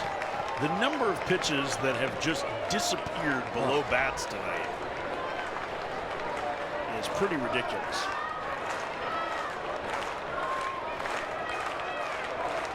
One-two. That's a ground ball fair inside the bag at third. D'Onofrio around first. Winay will get the throw into second, but not in time. It's a double for D'Onofrio. He'll head to third. Kurtz's throw is in time to get him. You can't make that mistake if you're D'Onofrio. Cannot be making that mistake there. You cannot make that first out at third. You're already in scoring position. Great job by Kurtz there, backing up that ball and being out there, getting it over to third. Nick Kurtz has a very strong arm for a first baseman. And the way that he throws his ball, look at that, off balance throwing it, getting it down, and then just getting that throw in there. But you can see here with Forbes, you can't really see him in the background. As soon as that happened, he took his helmet down and hit it towards the ground because he knows cannot do that with a guy like Burns on the mound. Cannot make that mistake. A double and the putout goes 3-5. And they lose the leadoff man. Pitch misses low, 1-1. At the end of the play, D'Onofrio stood up and put his hands on his ears and say review. And Forbes looked at him and said no. No. Just shook his head. Just go ahead. Upstairs, it's 2-0. Here it is. Do you want me to review? He said, no, we're not reviewing. It's right in front of me. I can see this one. Ooh. Swing and a miss. 2-2 to Stevenson. Double barrel action in the Wake Forest pen.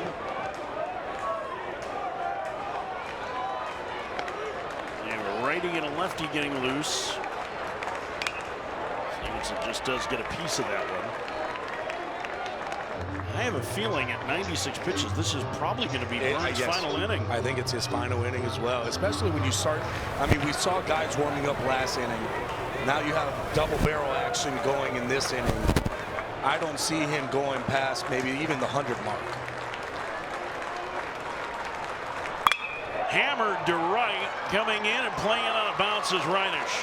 And not only that, you're starting to see this UNC team starting to hit. All of a sudden, that slider is starting to stay up. It's not getting that same bite.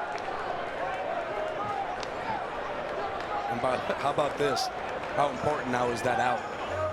It's huge. I mean, you'd be talking first and third here with nobody out. You'd be talking either first and third, or all of a sudden man on, 2-1 ball game. Rare miscue for North Carolina on the bases. And here's Madera. He's singled to left. In his first at bat, he's 1 for 2. Takes a strike.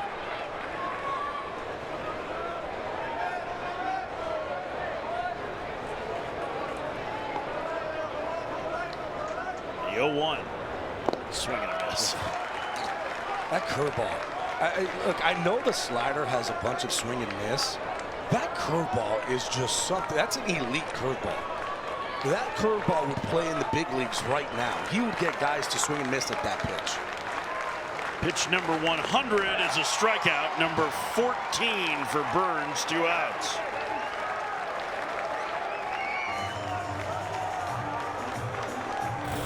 And it's just absolutely filthy. Here it is again. 12-6, where it starts, where it ends. My goodness. Only 2 outs recorded in the outfield. 1 from Harbor, 1 from Cook. Cook and Gallagher have had the best at bats. First pitch upstairs. 25 hitters faced tonight. 16 first pitch strikes for Burns, too. And a lot of those, too, have been off the breaking ball, not even with the fastball. That's right around 2/3 for a guy that throws 100 miles an hour. And still throwing 98 right now. It's a walk 2. Judging what his pitch count has been, this may be his last hitter. Upstairs, it's 2-0. Again, 109 is his max. And listen, it's not like they're going to get him extra rest between starts. His infield's going to come together. I mean, he would start a week from tonight in the opener of regionals if they're a 2 seed. If they host, they might be able to get him an extra day. You might throw off. But right, if they don't, he's going to have to go that first day against the number 3 seed. But in order for them to host, they have to win tonight and win tomorrow and probably win on Sunday, too. No, they're going to have to win the whole tournament. I mean, we've talked about it. UNC was the last team to do that. Where they were out, they finished 15-15, had to win this tournament to be able to host. 2-0. Upstairs, it's 3-0 to Ozuna. This is a powerful hitter. 14 home runs this year. He is the tying run, and he's in a hitter's count. Turn it loose. Oh, yeah. Takes a strike. And that's why. Especially with Ozuna. There are certain guys you might say no. Ozuna's a really good hitter, and he knows the zone, too, especially with a fastball. You know you're probably going to get one there from Burns. I would go and, hey, go ahead and swing the bat here. He's likely going to be swinging 3-1. The pitch. Called strike, and the count is full. And if I'm Burns, I'm not coming off that fastball. I throw it 3-0 and I throw it 3-1, I'm going to have to throw it in this pitch right here on 3-2. The runner will be on the move. The pitch. Oh. Goal! Strike 3! 15 strikeouts for Chase Burns.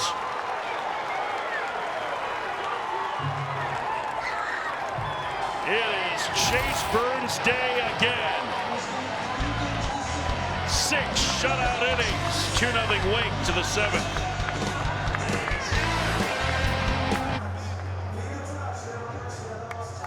Nothing Wake Forest. You're reading that right. Chase Burns has fanned 60% of the hitters that he's faced tonight. It's actually a little bit above his season average, which was just under 50%.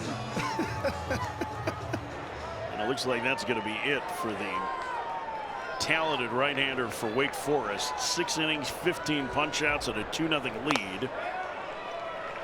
Dalton Pence gets a strike. We just saw somebody tell him he had 15 in the dugout, and he was mad about it. That's just the type of competitor he is. Oh, is he fun to watch. The season high was 16 against Clemson. He had 14 the last time he faced North Carolina. That was the only start that he lost. He won't get a loss tonight, but his offense could probably use to do some work here. 2-1, and you don't want to keep UNC in striking distance or in giving them hope, because even in that last inning, they had a couple mistakes that they made, and they know that they made those mistakes. Upstairs, it's 3-1 to Wilson, the number 8 hitter. Switch hitting freshman, batting right-handed.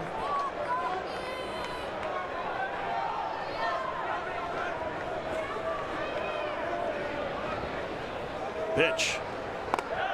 Upstairs, ball 4. A leadoff walk in the Wake 7th. That'll bring up Cameron Gill, the number 9 hitter. Actually, we're going to get a pinch hitter here. Tom Walter's coming out to say that they're going to pinch hit.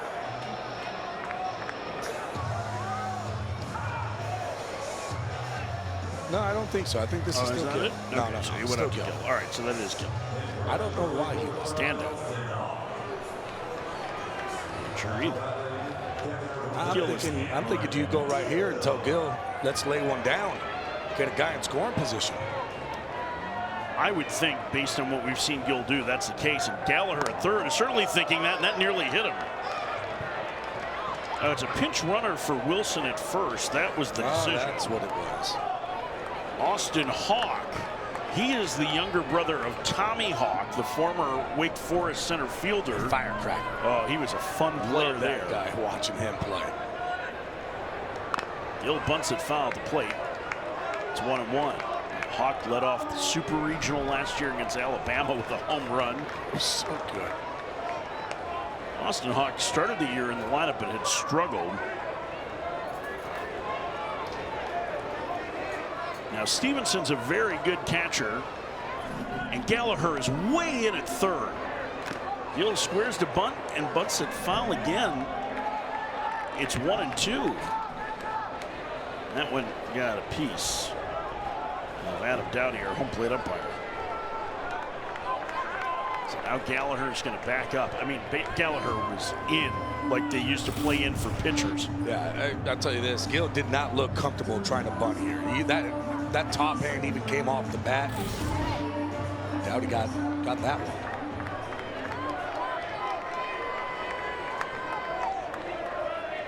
Hawk just shortened up his lead a little bit. The pitch. Gill swings and crunches one deep left field. Who needs a sacrifice when you go yard? 4-0 Wake.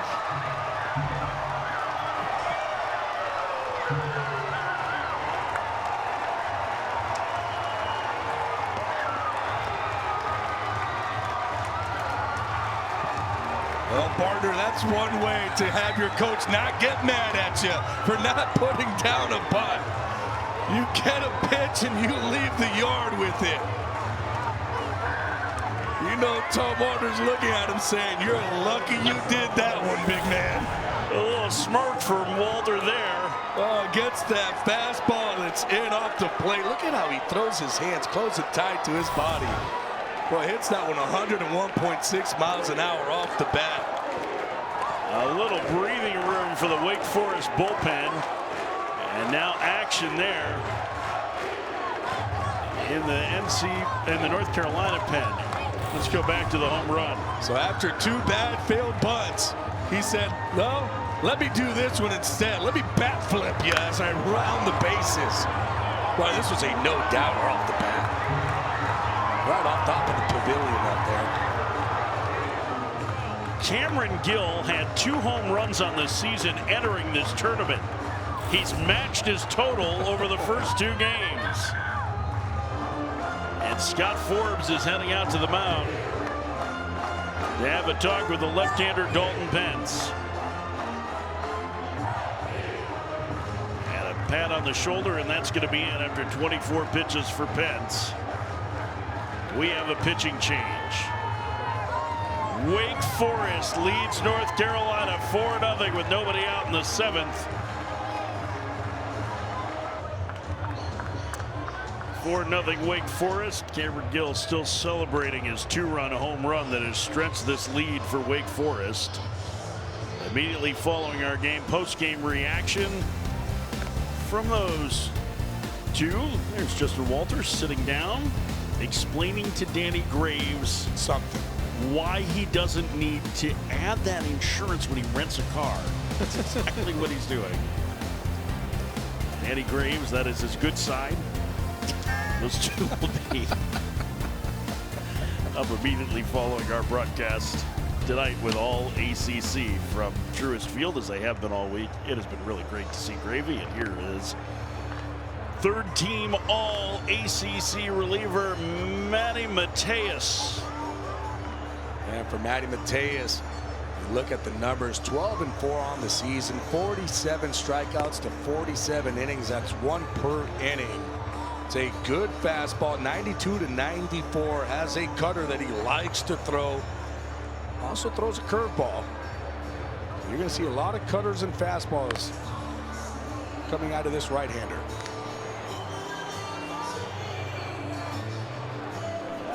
Mateus and Pence are a big reason why North Carolina is where they are. That is about as potent a 1-2 punch out of the bullpen that anybody has. Takes over here in the 7th inning, and this packed house tonight at Truist Field. Look, the home run porch is full. I mean, this is cool. This will be great tonight. Standing room only. And Wake has put on quite a performance as Merrick Houston fouls the first pitch away. It's 0-1. 3 homers for Wake Forest offense, 15 strikeouts in 6 shutout innings for their ace Chase Burns. And Merrick Houston has 1 of those 3 blasts. And he takes a strike. It's 0-2. Here we go back to the 3rd inning. Oh, just gets that fastball, turns on it, and just squeaks it over that wall. Here's the 0-2. Fouled away. I noticed at the end there that Demon Deacon was there, but he didn't have his motorcycle with him. Where exactly that's parked outside. There he is. The Deke.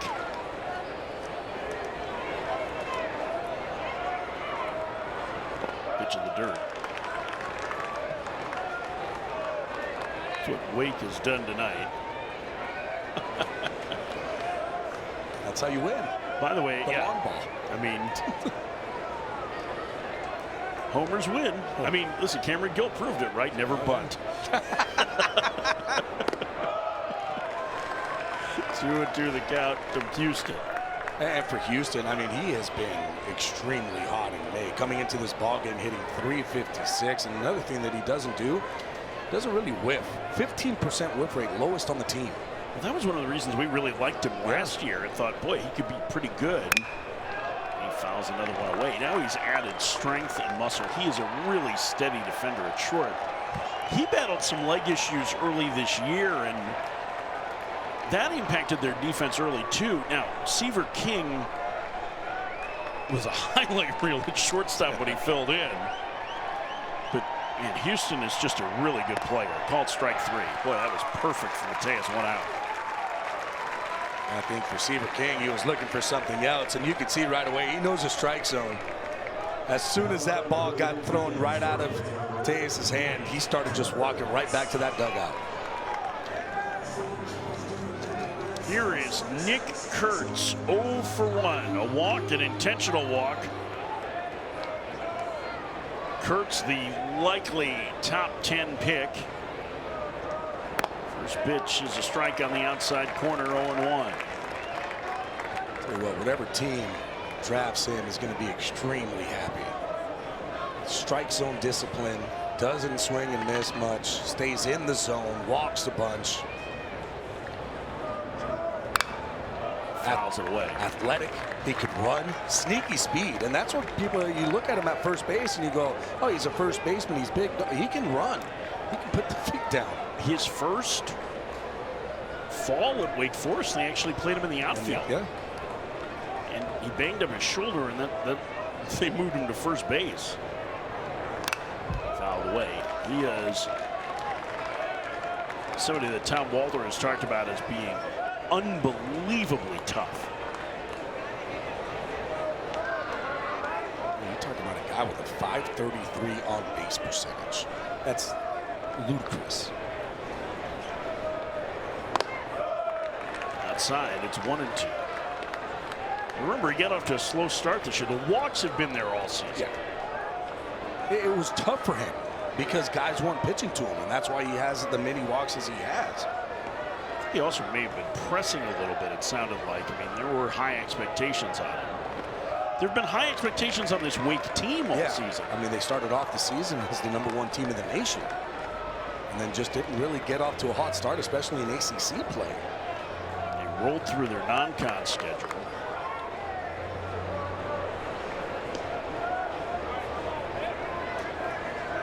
I mean, you're talking about a guy who's up to bat right now with 72 base on balls.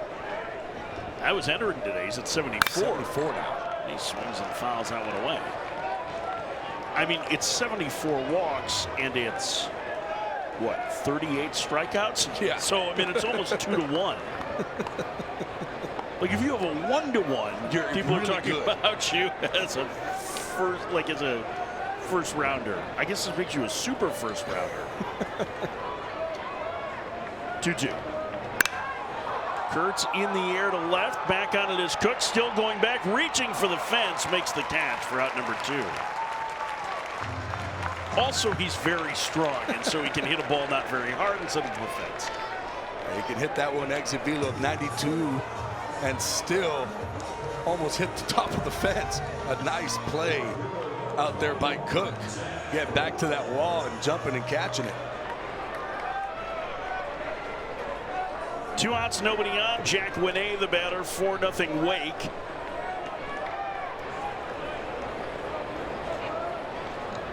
First pitch to Winay, swing and a miss.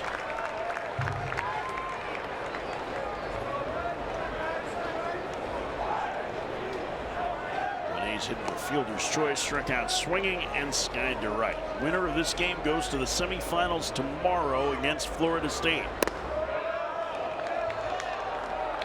1-1. I'll have both of those games for you. And the finals will be on Sunday. The winner will get the automatic qualifier. We have 3 teams that have already qualified for the NCAA tournament. We'll tell you about that later. Gallagher, nice play to stay down on that one as he throws on Winay. And the inning is over, but Wake stretches the lead thanks to their catcher, Cameron Gill. Oh, Cameron Gill, forget the bunt. How about a bat flip and a 2-run homer? Wake up 4-0. What a night from Chase Burns. 6 shutout innings, 15 strikeouts, 1 off his season high, and the national leader in Ks with 184 on the year. 5 straight starts with 13 or more strikeouts. Let's put this in context. Last year, Paul Skeens, that's incredible. More 15 strikeout games than the rest of the ACC combined. We did one of those other ones. Gabe Zeal for Miami had a 15 strikeout performance, but the 184 strikeouts from Burns, to put into perspective, Paul Skeens led the nation in strikeouts last year. Remember, he made 2 starts in Omaha, right? So it's like, what, another 4 starts from now? He had 209. I mean, if they make it to super regionals, he's going to go way past Skeens at this rate. And Skeens passed Ben McDonald, right? That's who he beat for LSU. He got the LSU record. I mean, 200. Wow, that's incredible. Blake Morningstar's the new pitcher. Gavin Gallagher's had a good night at the plate. The freshman's been on base twice. I believe he was the only one that Chase Burns did not strike out. He was the only one. He had a walk and a single. Well, this is where things may get a little more dicey for Wake Forest. While their bullpen has seemed to throw strikes a little bit better as the years gone on, walks have been an issue for them. They are young, but they are very talented. Morningstar is part of that group. The freshman from Pennsylvania has fallen behind the number 8 hitter in the UNC lineup, 3-1. And Morningstar has a fastball, slider, changeup. Fastball will be between that 92 and 95 range. 3-1. Up and in, ball 4, and the leadoff man walks to start the UNC 7th. And I don't see Tom Walters going too far with guys not showing that he's over the plate with strikes. He's going to go right back to that bullpen. You already have somebody warming up. It's how do you get the 6 outs leading to Cole Rowland? That's the real question. Cole Rowland, their closer, has been very good. Zach Johnston, another one of those key bullpen arms. And here's the number 9 hitter, Wilkerson. Very patient hitter. Takes inside, nearly got hit. It's 1-0. And that's going to send Gill out to the mound. That's going to send everybody out to the mound. And here's the problem here is if Morningstar is going to start putting runners on, then all of a sudden, the last thing you want to do is give free passes to the 8 and 9 hitters in the North Carolina order, and then you start getting into the big boys. Vance Honeycutt, Casey Cook, Parks Harbor. I can spark a rally really quickly. Very quickly. Put on some free passes. All of a sudden, it's a 3-run homer, and you're looking at a 4-3 ball game. Makes it a little bit more dangerous. And we talked about how quickly this UNC lineup can score runs. I don't know if you caught the coaching staff there. They just told Cameron Gill no more mound visits. Because they're running low on them. You're only allowed 6. But that was interesting. Corey Muscara looking at Gill and saying no more mound visits. And you saw Tom Walters in the back too, giving the kill it no more. Ixnay on the ound visit made. 2-0. You know, speak Pig Latin. I don't know what you just did. I mean, I got the gist of it, but no Pig Latin for me. You have to teach me that. Boy. A lot to learn, and Corey Muscara is going to use one of those remaining mound visits. Johnston getting loose in the pen, and Ray getting loose in the pen for Wake. Muscara's not happy right now. You could just see it. Take a deep breath. Trying not to let the game speed up on Morningstar. This has got to be one of the biggest crowds he has ever pitched in front of.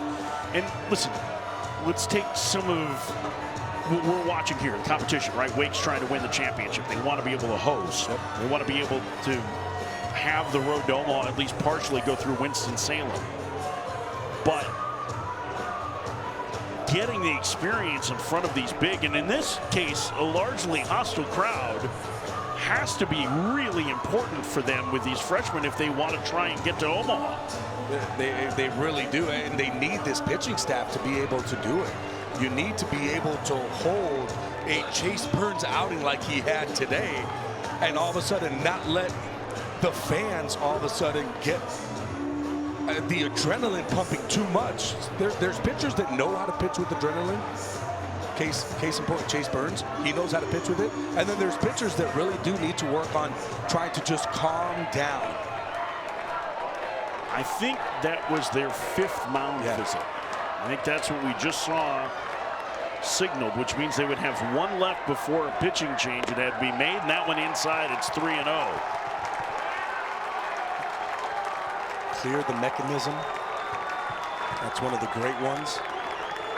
7 straight balls so far. Started off with 1 strike. No way you're swinging here.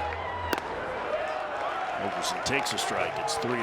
I mean, I would even go on to say maybe even take on 3-1 at this point. Make him throw another strike before you swing the bat. He does take, and it's back-to-back walks to start the 7th.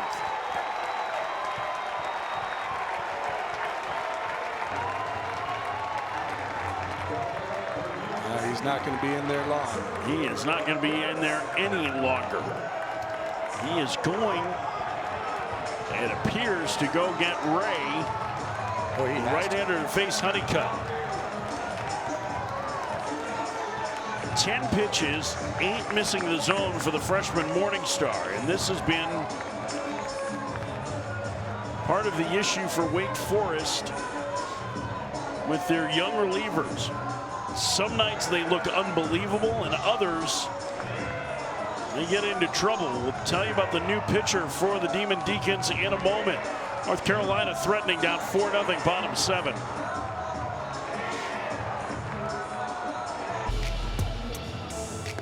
Bank of America building, downtown Charlotte. You can see the Spectrum Center, home of the great Charlotte Hornets franchise. Just down the street there, and you can see the ACC tournament titles all time. This is the 50th anniversary of this tournament. Clemson has won the most. Florida State, North Carolina, Wake, Duke, and Miami are the 5 that still have a chance here. Miami could double their total, and if you're going, how does Miami only have 1 ACC championship? See the last 5 to win? It's because they were an independent for a long time. Still relatively new to the ACC. Tom Walter, Corey Muscara watching as their bullpen has struggled. Morningstar walked to pair, and now Ray is into the game to face the top of the order in Vance Honeycutt. Will Ray's first pitch is a strike, 0-1. Will Ray, he'll throw a sinker at you. He has a slider that he'll like to throw about 40% of the time. He'll throw a 4-seam fastball, 2 up in the zone. We'll throw the changeup. Fastball velocity about 88 to 91. On the ground to third, that could be 2. No, instead, King's just going to run at the base runner for out number 1. What do you got on that one, Gabby? I would like to see him try to throw that ball to second base. The only problem that you have is who's running down that first base line in Vance Honeycutt. So it's probably not going to be a double play anyways. Pretty heads-up base running by Gallagher. Very sure that he had Gallagher saying, well, I'm not going to let you just get this out. And that's going to be it. Zach Johnston's going to come in to face the left-handed hitting Casey Cook. So a third reliever of the inning. Ray did his job. The sinker ball getting the ground ball.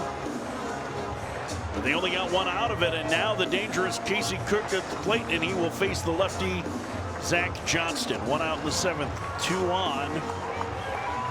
Wake leading North Carolina 4-0 in the bottom of the 7th of the semis. Ain't no party like a watch party. Very interesting to see how the committee seeds these teams. We knew they were going to get in. We've got Omaha covered. Pulled off a little bit of a surprise. They are in. Let the road to Omaha begin. We find out who's in the tournament. Noon Monday, Selection Monday here on ESPN. There's Danny Graves. Hey, Danny, can you tell us how many strikeouts Chase Burns had? 2, 3, 4, 5, 10, 15.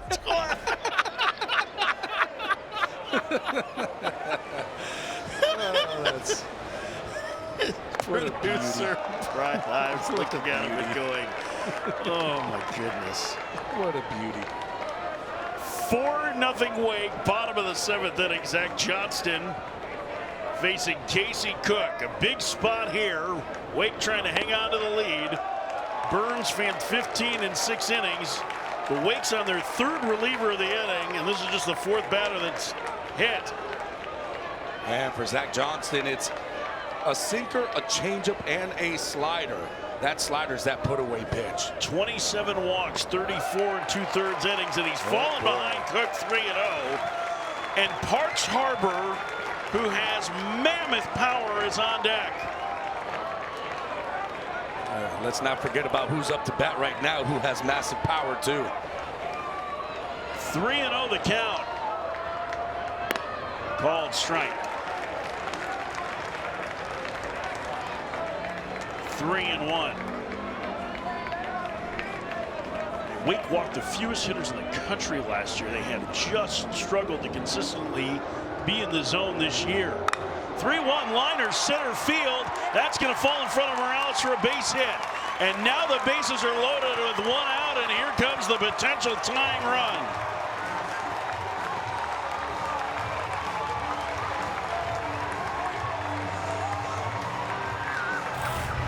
Morales at center field does a really good job on this one. Cook hits it nice. All of a sudden, I'm going to catch it. It's a line drive. Just that alone right there held Wilkerson up. Now, I don't think he was going to be trying to score on that ball anyways, but just smart heads-up play out there. This is the 10th plate appearance this year with the bases loaded for Parks Harbor. He has 3 hits. Tying run at the plate. First pitch. Harbor takes outside 1-0. Parks Harbor, 20 home runs.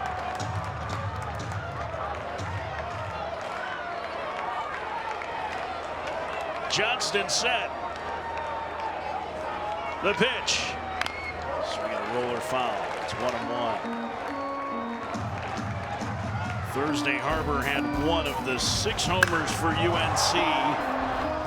That one to right center, and that's where he has power.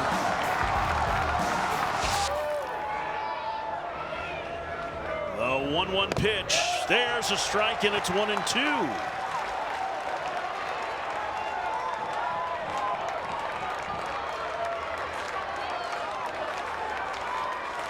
Gallagher at 3rd. Excuse me, Wilkerson at 3rd. Honeycutt at 2nd. Cook at 1st. Good speed on the bases. The pitch. Swinging a liner, foul. Now, Johnston does have a very good ground ball percentage on every single one of his pitches. So he is a ground ball pitcher, especially where he's throwing that baseball from.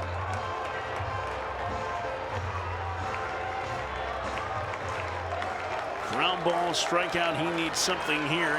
UNC is hoping to get even. The pitch. Fouled away again.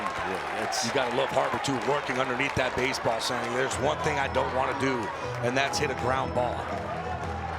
You look at all of his pitches, he's basically a 65% ground ball pitcher on the mound.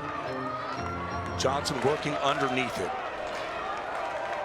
Oh, sorry, Harbor working underneath. Wake fans trying to encourage Johnson. That one fouled into the netting. That was out over the plate a little bit more. I mean, if Parks Harbor gets something on the outer 3rd, it could be headed for that Gatorade ad in right center field. He is the tying run. 7th pitch of this at bat upcoming.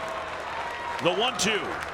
Swinging a grounder to 3rd, diving stop by King to 2nd for 1, on to 1st, an ill-advised throw by Tellier, but they get the out and a run scores. It's 4-1.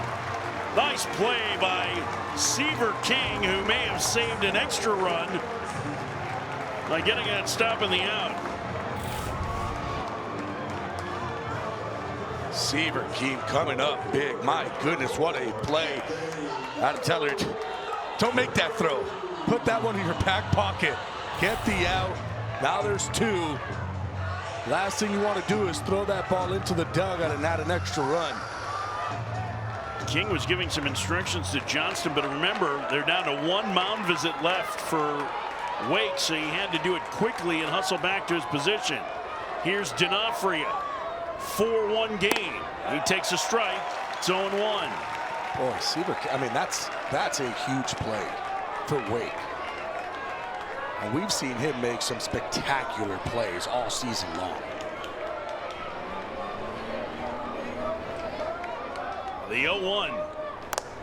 That one missed in the count 1-1 to D'Onofrio. D'Onofrio, a pair of home runs against Pitt yesterday. The 1-1. Swinging a liner, right center field. That's going to get down for a base hit. Coming home to score is Honeycutt Harbor, his second RBI single. Anthony D'Onofrio. It's 4-2.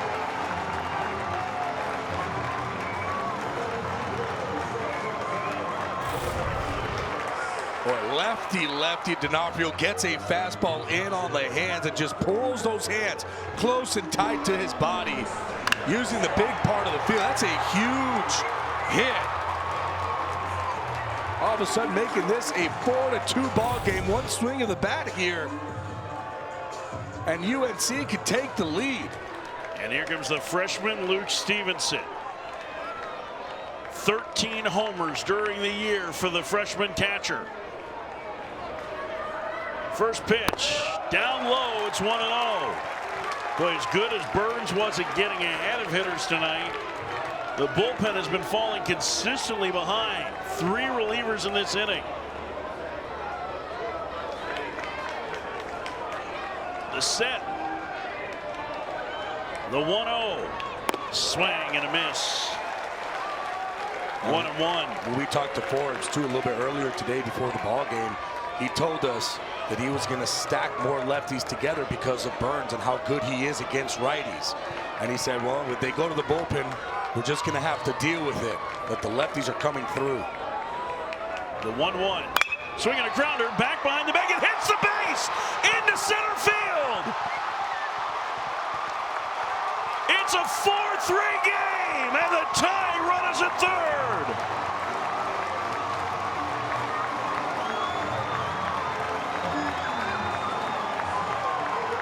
Oh, baby, in baseball, sometimes you need a little luck. And boy, for UNC and for Stevenson, how about this one? Right off the base. Tellier right there behind it to make the play. Nope, goes over his head. First and third RBI single for Stevenson. And Alex Madera will hit 1 for 3. First pitch in the dirt. This Carolina crowd coming alive. Oh, you're starting to feel that energy. These fans are starting to get a little bit more rowdy. Momentum feels like it is shifting and shifting away from Wake Forest. In the dirt, it's 2-0. They've got their rally caps on.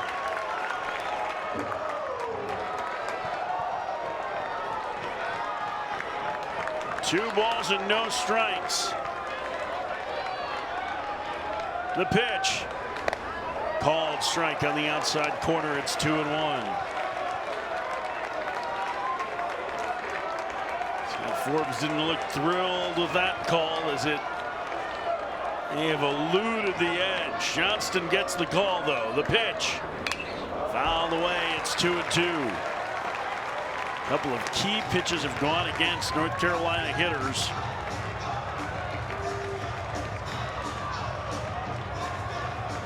And now 2 strikes on Madera. Tying run at third. 3 home for the Heels in this inning. The pitch. Called strike 3. Locked him up with a breaking ball, and Johnston strands the tying run at third. But Carolina's back in the game with a 3 spot. Finally breaking through with Burns out of the game. Wake leads 4-3 going to the 8th.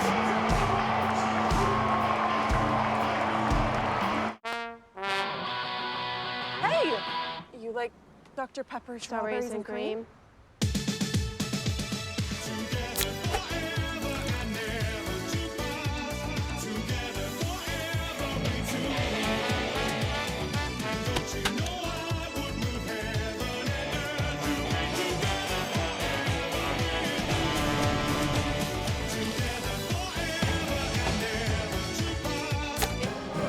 We've had a heck of a matchup tonight. Chase Burns, 15 strikeouts, 6 shutout innings. Adam Tellier, one of the 3 Wake Forest homers. That 2-run blast from Cameron Gill gave him a 4-0 lead, and here come the Heels. The baseball guys shining on him in a 3-run 7th, and we've got a 1-run game as we head to the 8th. The winner of this one heads to the ACC tournament semis against Florida State. First pitch to Jake Reinisch, fouled back. Here's the difference between the first 6 innings and the 7th inning for Carolina's offense. Now, what was the biggest difference between the first 6 and the 7th, There was Gabby? something there. There was a pitcher on the mound. Oh, yeah, Burns. Yeah, that's the biggest difference. 0-1, fouled away. And that's the crazy part, too, because when you see the stuff out of this Wake Forest bullpen, they've got some dudes who can throw. But all of a sudden, that moment gets there. You got to be able to pitch in a crowd, especially if you're thinking about playing in Omaha. Well, we talked about it at the time. Blake Morningstar walking the 8 and 9 hitters for the top of that order was huge. Reinisch into center field. That's going to get down for a base hit. Leadoff man aboard for Wake here in the 8th. And that's exactly what Wake needs right there. Something to try to shift that momentum back. Because right now, it went straight to that Carolina side. And a pinch runner here. This will be Mitchell Salvino. Probably would have come in the game for defense at some point anyway. Salvino will replace Reinisch. They lose a little power in the lineup. With Reinisch out.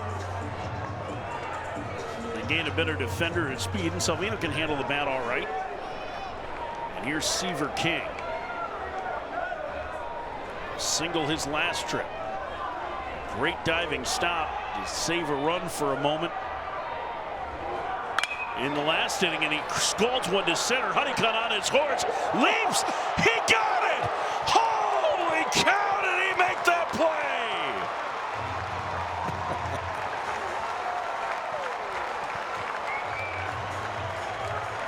The 2-time ACC Defensive Player of the Year just showed out and took away extra bases from Seaver King. What a play. Misplays it a little bit. He came in on it. But then he makes up for it in speed and agility. My goodness.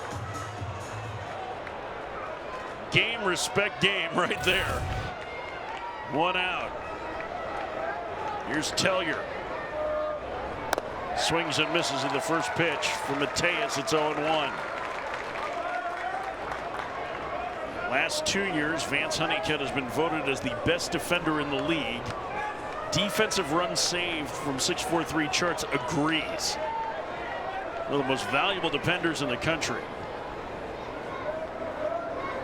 Swing and a miss. It's 0-2. I mean, Honeycutt, power, speed, defense are probably going to be enough to get him taken in the first round. Even with some concerns about the swing and miss, the other 3 aspects of the game should add arm to it. Well, he showed off his arm on that one, too, and you're completely right. The only big hit on him is that swing and miss, and whether a team believes that they can go ahead and be able to stop that by just tweaking things in his swing. Getting him to be in the zone a little bit more. But you're talking about a guy who's a 5-tool player. There's power in the bat, there's speed, the agility, game smart, where he knows how to play, the angles that he takes in center field. There's a reason why he's back-to-back Defensive Player of the Year. Trying to hold up, he went around. Tellier down on strikes, 2 outs. if Carolina comes back and wins this game, that catch by Honeycutt may end up being the play of the night. Well, I mean, it was a defensive saved run. And how about this? He leads all center fielders in the country with 14.2 defensive runs saved. The next closest is 17.9, or sorry, 7.9. So he's twice as good. He's twice as good as the second best center fielder in the country. So can I, well, actually, I mean, it may have been a literal defensive run save, but that's not how the statistic works. Well, I mean,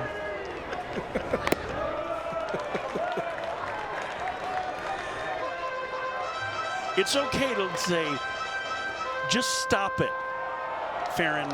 It was a great play. You can say that. no, then I take away what's good about you. What is good about me? A lot of things. You know your numbers, you know your statistics, you know the game. Not taking that away. It's all right. It's okay. Just say, hey, nerd, watch the game sometime, will you? Hey, just say it was a good play. Enough is enough. It was a heck of a play. It was an unbelievable play. It's man at first for Morales. The 1-1 upstairs. Morales is 0 for 3. Tate Ballestero is Graham DeMatton is in the on-deck circle. And there's action in the Wake Forest pen. That one high, and the count 3-1. Reinish led off with a single. Pinch runner Salvino still at first. There's Ballestero, veteran backstop. And there's Salvino getting his lead. 3-1 the count to Morales. The pitch. Swinging a foul, and now the count is full. And with that, Salvino will be running.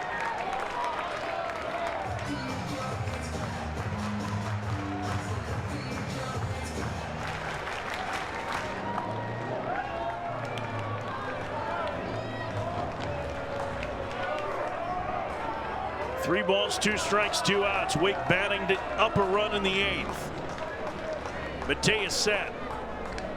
Runner goes. Foul back.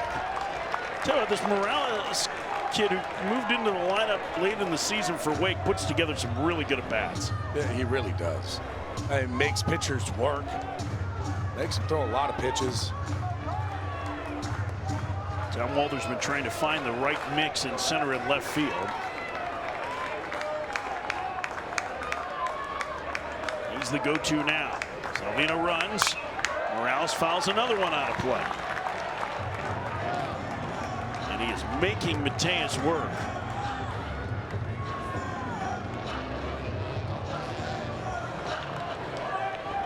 And he's letting Salvino get loose before he has to go play defense, too.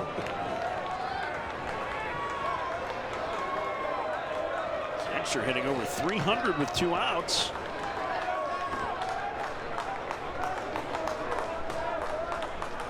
Three-two again, fouled away again. And this next pitch will be the 9th of this at bat. Oh, you gotta love this battle right now.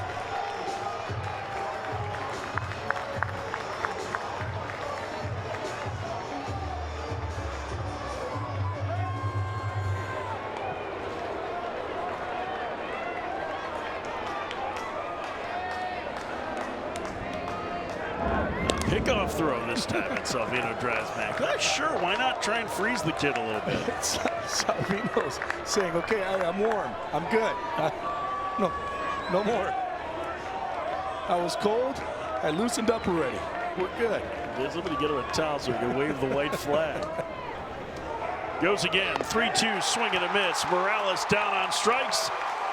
And the inning is over. Vance Honeycutt may have literally saved a run with his defense. What a grab by the center fielder. 4-3, Wake leads Carolina, going to the bottom of the 8th.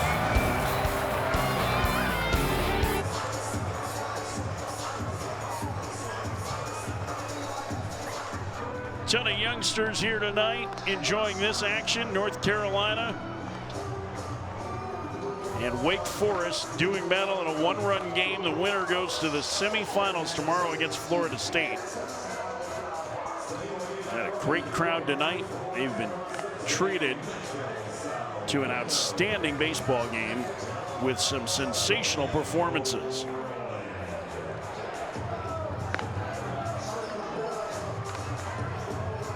And here is Cole Rowland, the Wake Forest closer. The transfer from Dartmouth is coming on in the 8th inning tonight. Tom Walter not messing around.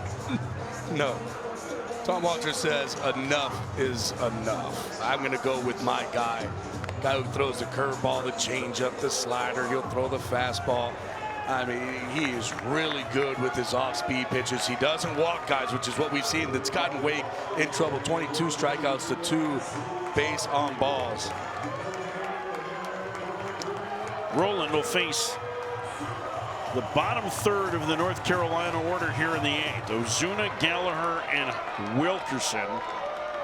And it's pretty important to not put any runners on, because when you start getting into Honeycutt and Cook and the real heavy hitters in the Carolina lineup. Now, Ozuna has power. 14 homers on the year. First pitch. Outside. It's 1-0. Last time Cole Rowland came into this ball game, first game of this tournament, he was subdued, not really animated. It's going to be a different story here today against this UNC team. The 1-0. There must be something about these Ivy League relievers that transfer to the ACC, because between Rowland and Charlie Bielenson at Duke,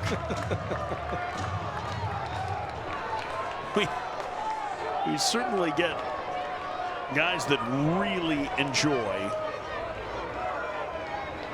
being entertainers on the field. 2-0. That misses. It's 3-0 to Ozuna.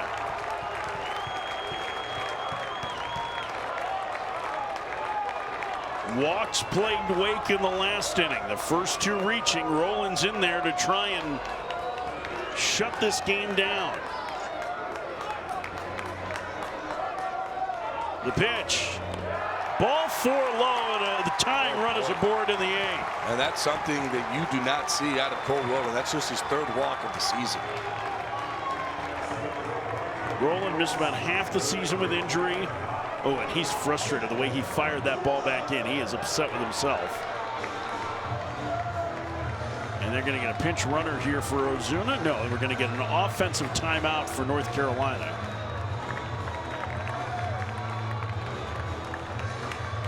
And Ozuna, Gallagher, Scott Forbes,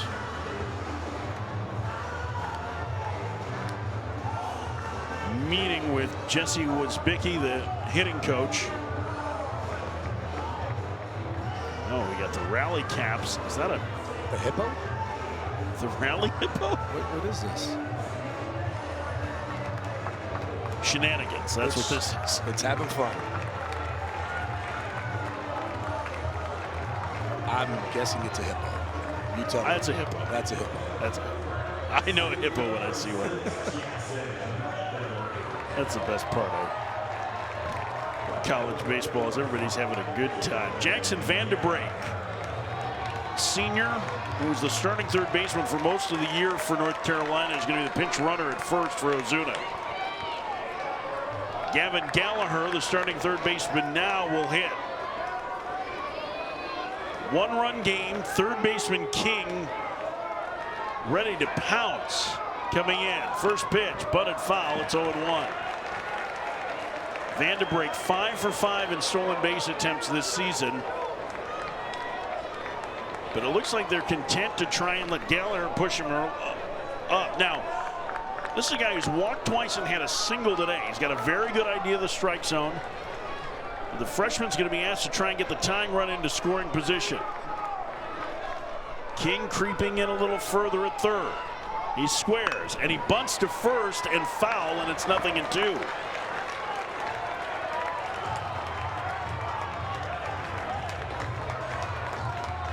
0-2 the count. Last time we saw this happen, Cameron Gill, who failed to get the bunt down, hit a 2-run homer to extend Wake's lead. There's Gill. Gallagher with half a dozen home runs. The son of a former Wake Forest player waits.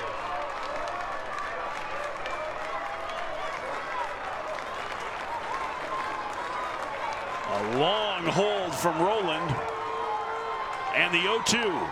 Swinging a foul back. Boy, that was really good use of the pitch timer by Roland. I don't know how Gallagher was able to stay focused for that long.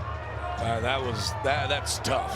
When you're going up against a pitcher and he just kind of holds you to sleep and doesn't let you get your timing going.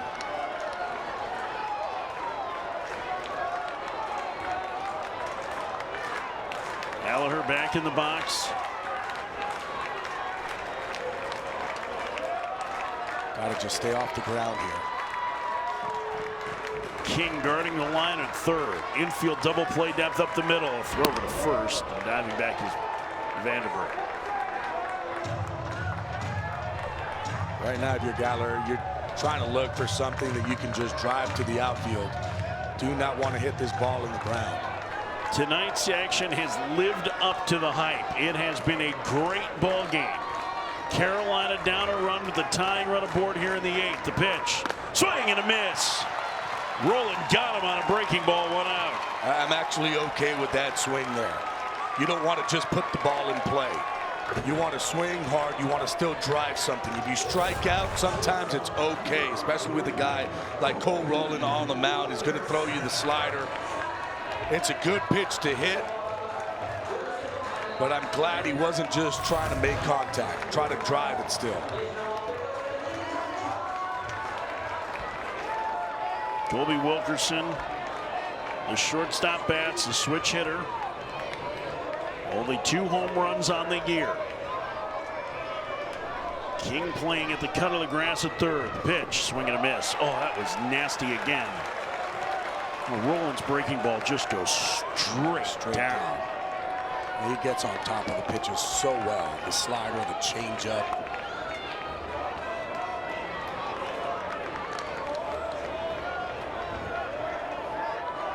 Wilkerson drew a key walk in the 7th inning. He punched out twice against Chase Burns. Burns fanned 15 in 6 shutout innings. Carolina rallied with 3 in the 7th. They're down a run. There's a strike. 0-2. He's going to throw that changeup a whole bunch to lefties. A couple reasons why. He gets a lot of ground balls with the changeup. Also will get ground balls with the fastball, but the changeup is a pitch that he utilizes the most against left-handed hitters. 0-2 the count. The pitch. On the ground to the right side. The second baseman Tellier has it. Will get the out at first. 2 gone. But the tying run moves into scoring position. And Vance Honeycutt is coming to the plate. This is where you want to go mano to mano. Vance Honeycutt versus Cole Roland in a situation where a base hit can tie this ball game up. Earlier this year, Honeycutt in a similar spot hit a game-changing home run against East Carolina. A game that was started by Trey Yesavage that Yesavage had dominated. A homer in the bottom of the 8th to win the game for North Carolina 2-1. He takes in the dirt 1-0. No player has hit more home runs in North Carolina history than Honeycutt.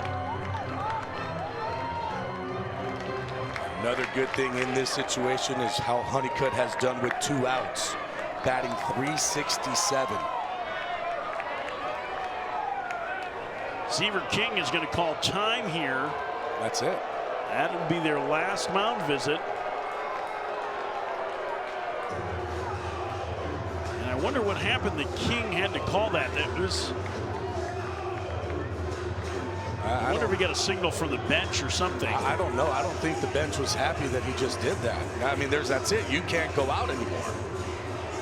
If you do, you have to remove the pitcher. And you're not going to remove him at this point. I mean, that's what happened in Omaha last year with Florida. They had to take Brandon Neely, their ace reliever, out. The 1-0 in the dirt. What a stop by Gill. 2-0. He has been very active behind the plate tonight. Gill has been criticized for his defense a bit this year, but he has looked excellent tonight. Yeah, he's definitely looked very, very good. I mean, those are tough pitches to block. He's still keeping them in front. Ball's not bouncing off. Softened up right in front of him. 2-0 the count. A big pitch to Honeycutt. Swinging a high fly ball. Deep right center field. Towards the fence. It's off the wall. The game is tied on a 2-out double from Vance Honeycutt.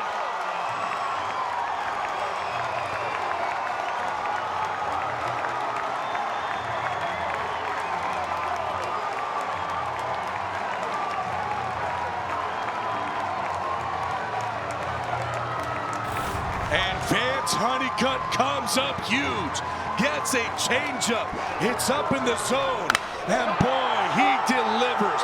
This ball was 114.2 miles an hour off the bat. I don't know how it didn't get out of here. The only reason why, it was just too low, but boy, he delivered a huge hit. Carolina has erased a 4-0 deficit. They have tied the game. And now the go-ahead run is in scoring position, and their best hitter, Casey Cook, is at the plate. He takes upstairs 1-0. The relentless Carolina offense has rallied against this Wake Forest bullpen.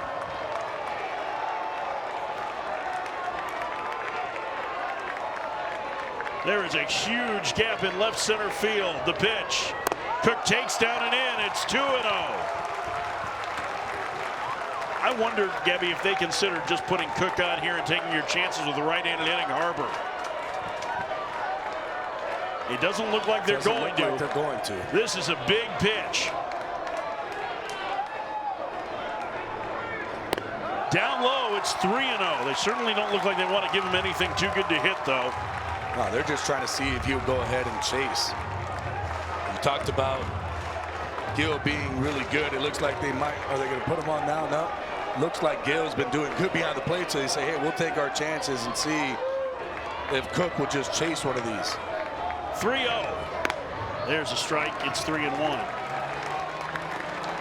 I mean, that 90 feet between second and third doesn't mean a ton here with 2 outs, right? I mean, you don't want to have a guy at third necessarily for what you talked about, a ball getting by, but the 3-1. Upstairs, ball 4, Cook walks.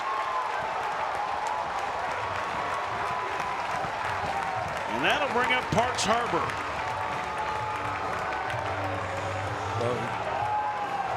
Does he have to take him out here? Maybe that was 5 and he only has, and this is the last one. He did look at the dugout, so we may have been off by 1. Again, there's no place to show where. We don't see that. It is. We're trying to keep track.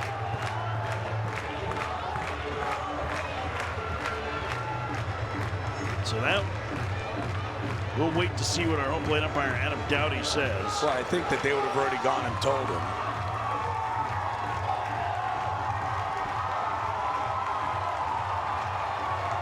Parks Harbor is a scheduled hitter. They got the Carolina dugout trying to get the crowd into this one. Trying to get them standing. Talking with the crowd. Stand up, get up. Dowdy and Vizcarra. And Vizcarra saying that's 6. That's the number. So we were off by 1. Yep, no more visits. Yeah, umpire just finished coming up here and saying it. No more. Go ahead, run in scoring position with 2 outs for Harbor. Harbor, who knocked in more than 100 runs in 2 years as a starter at Georgia, with nearly 60 on this season. A base hit here would give Carolina the lead in the 8th. First pitch up and in. It's 1-0. And you'd have to think that if you're Parks Harbor, are you just going to go ahead and just say, I'm going to sit on the changeup? He likes to throw it, likes to throw it to righties. That's the pitch he'll throw the most. Do I sit on it and attack? The 1-0. Called strike on the outside corner. It's 1-1. Roland has walked as many hitters tonight as he had through his first 14 appearances this season. 1-1. The pitch. Called strike 2. And it just keeps going back to that changeup. It's a good one. Almost looks like a breaking ball the way it comes out of the hand.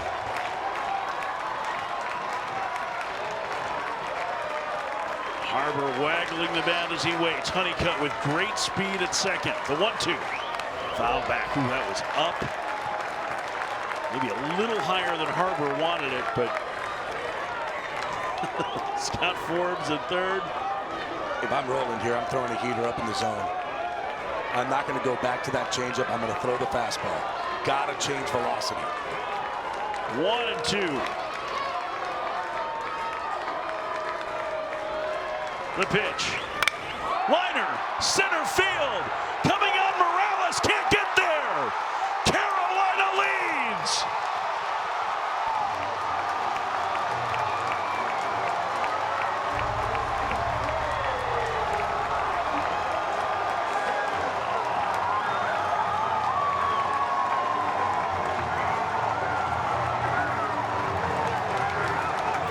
And Roland went back to the well. One too many times. Throws the changeup. This time, Harbor's able to stay on it. Line drive to center field. Vance Honeycutt comes home to score easily. Parks Harbor delivering a 2-out RBI single, and Carolina has come back from a 4-0 deficit. They lead Wake Forest 5-4. And the big man is fired up, and that'll be it for Cole Rowland. A new pitcher coming in for Wake, with Carolina leading 5-4 in the 8th. This has lived up to the hype tonight. Chase Burns, 15 strikeouts, 6 shutout innings. Here's what's happened in the last inning and 2/3. 9 base runners for Carolina. And 5 runs as they've come back to take a 5-4 lead. Gabby Sanchez, Mike Farron, and man, has this been a dandy. And this has been Wake Forest season. Dominant starting pitching, but the bullpen has been shaky all along. I mean, the big thing that you look at there are the 4-3 passes. That's been the issue. Joe Ariola is on to face Anthony D'Onofrio. And falling behind again.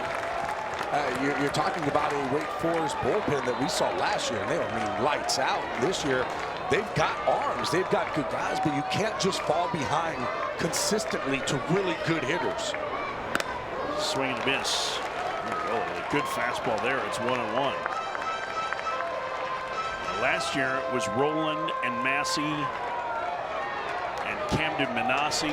Manassi was drafted. Massey's been in the rotation. Roland missed about half the year, but even him coming back hasn't helped to stabilize things. And tonight, the free pass is an issue. 4 walks. And Parks Harbor delivering a go-ahead base hit here in the last of the 8th. 2 of those free passes ended up coming in to score. Called strike 3, and the inning is over. But Wake scores 2 more, and they take the lead. Carolina with 2 in this inning. They've erased a 4-0 deficit. Parks Harbor with the go-ahead base hit. We end to the 9th, 5-4 Carolina.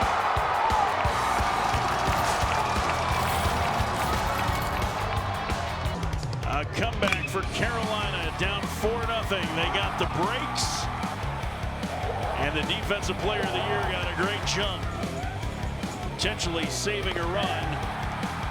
And Dalton Pence, Matthew Mateus have done the job. Honeycutt, the game-time double. Parks Harbor, the go-ahead base hit with 2 outs. in the 8th inning to give Carolina the lead, and Tate Ballesteros is the pinch hitter. He takes the strike. And now Matty Mateus 3 outs away from pitching Carolina into the semis. Carolina's ace reliever bounces that one up there, 1-1.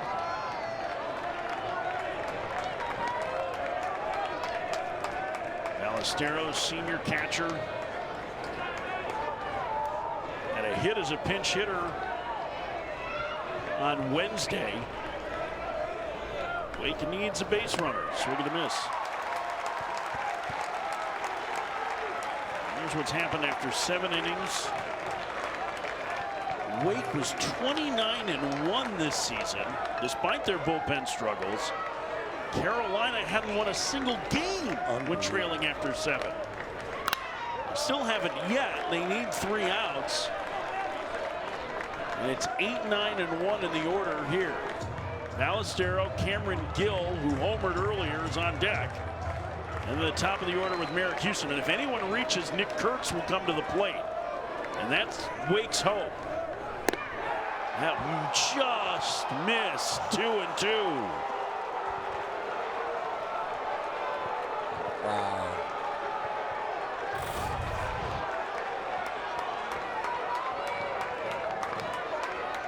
I will say that there are some pitches that have been called strikes tonight that were further away from the plate. 2-2. Swinging a drive down the right field line, but hooking and going foul. It looked like Ballesteros there may have even thought that it was a strike as he turned around.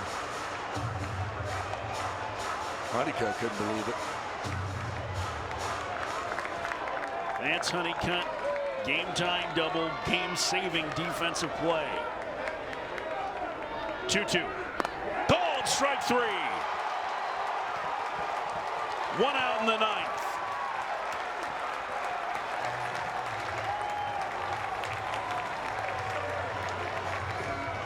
Here's Cameron Gill back in the 7th. He doubled Wake Forest lead with this blast. They asked him to bunt, couldn't get it down. He said, how about I get this one down instead on top of the pavilion. 2 homers in 2 games in this tournament, doubling his total this year. First pitch to the Wofford transfer is low, 1-0. And right now, if you're Wake, you need to just get Kurtz up. That's what you want. That's the guy that you want at the plate. You need a base runner for that to happen. Outside, 2-0. I should say for the potential for that to happen, as long as you don't get a double play at this point. Right. Merrick Houston, who's homered in both games in this tournament, is also lurking in the on-deck circle. 2-0 the count to Gill. There's Kurtz waiting, hoping to get a chance. Strike on the corner. It's 2-1.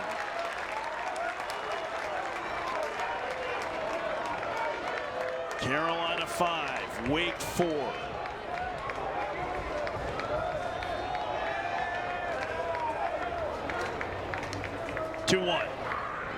Tried to check his swing. He went around. Doug Vines, our first base umpire, said he went. It's 2-2. That slider is just really good right now. Definitely went through the zone.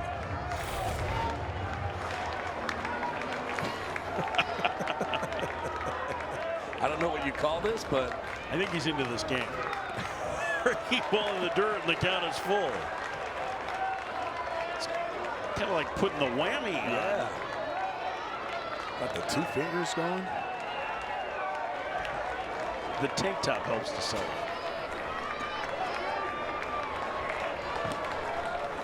Three and 2 the count. 1 out. Carolina leads by a run. Upstairs, ball 4. Gill walks. And now the tying run is aboard. And I would expect we will probably see Cam Nelson come out of that dugout to pinch run. It is the freshman center fielder who will run for Gill. tying run at first. And here's Merrick Houston. Mateus has allowed just 2 base runners, and Scott Forbes is going to head to the mound. There's action in the Carolina pen. Mateus is approaching 50 pitches. I could read that lips, and he said, where was that last pitch? Forbes coming out. Matt Poston getting loose. The senior right-hander waiting for the official call of the pen. And there's the call. What a job by Mateus.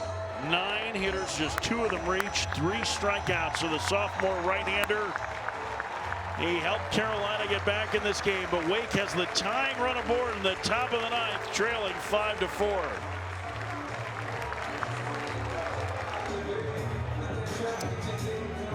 Here's what they're playing for tonight: a chance to face Florida State in the early game tomorrow of the ACC tournament semifinals. Wake also needing a win to try and keep their hosting possibilities alive. As you see, Manny Mateus, 2 1/3 innings, 1 hit, 1 walk, and 4 strikeouts for him. He's responsible for the man at first. Duke and Miami will be the late game tomorrow. Miami needs to win this tournament to get in. With Matt Poston on the mound, 42 strikeouts in 30 1/3 innings is why this man is on the mound at this moment, at this time. It's a good fastball splitter combo. Fastball in the 93 to 95 range. A lot of guys are whiffing on that fastball. Merrick Houston hits a homer and a double today. Not a guy that's going to chase very much. He's 2 for 4. First pitch upstairs, 1-0. And that's where Poston likes to throw it. Since he does have that split finger, he'll throw it up there and then try to tunnel the split finger on that same location. Cam Nelson, the pinch runner at first, is the tying run. 1-0 popped up on the infield. It's the third baseman making the play, Gallagher, and that's a big second out.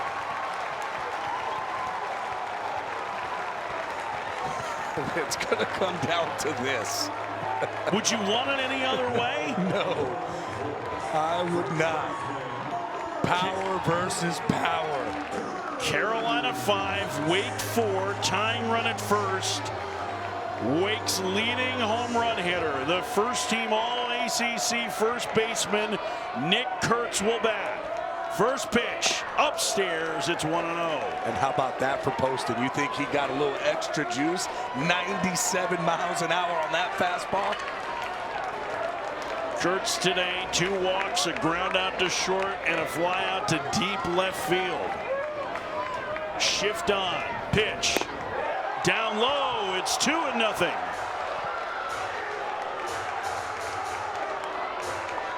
Kurtz looks so calm in this spot, but he knows what's on the line. 2-0. Nelson, a modest lead. Down low, it's 3-0.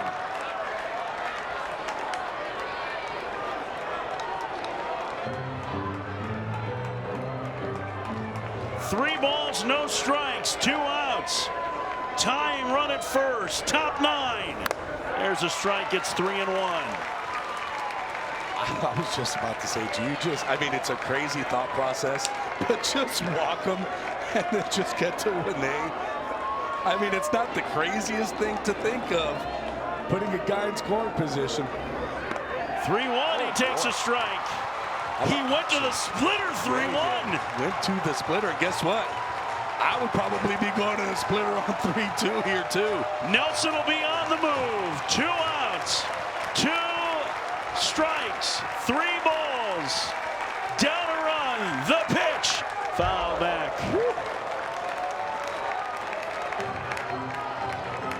97 97 miles an hour up and in.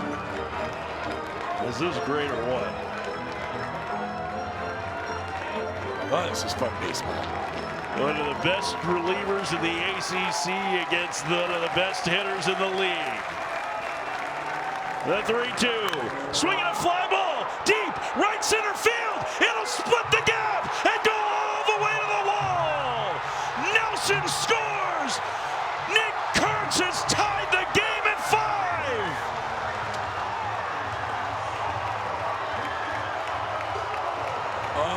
Unbelievable. That's why that man is going to be a top 10 pick in the MLB draft. Takes a 97-mile-an-hour fastball in on the hands and drives it to right center field in a huge moment.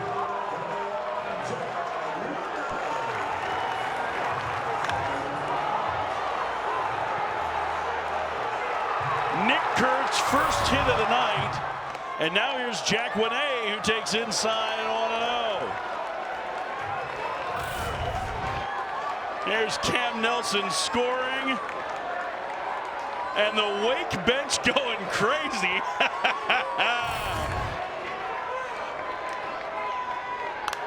Popped up foul and out of play. Wow. 3-2. Runners moving. You know, we very rarely get games that are hyped up that live up to expectations. Tonight may have exceeded it. This has been incredible. What a ball game. Upstairs, 2-1. Remember, Wake got swept at home by Carolina earlier this year.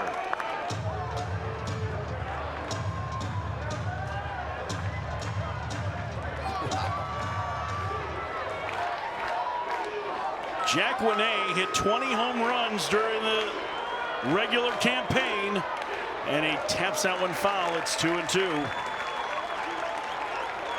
Where the outfield is very deep. I would think, Debbie, based on where they're playing, any base hit should score Kurtz, right? Because you're not supposed to be playing no doubles in this situation. Cook can offer it way deep. 2-2 outside, and the count is full. I mean, here in this ballpark, if it's getting over your head, it's either going to be a home run or off that wall. But if this ball gets hit anywhere on the ground in between this infield, and we talked about Kurtz, he can run. Swinging a pop-up foul and out of play. Mitchell Salvino had entered the game for Jake Reinisch as a pinch runner, but it's Javar Williams, the freshman, that's in the on-deck circle. So if Winay keeps it going, it'll be Williams. The pitch. Swinging a high fly ball foul, and that one will get out of play as well. 5-5, top of the ninth.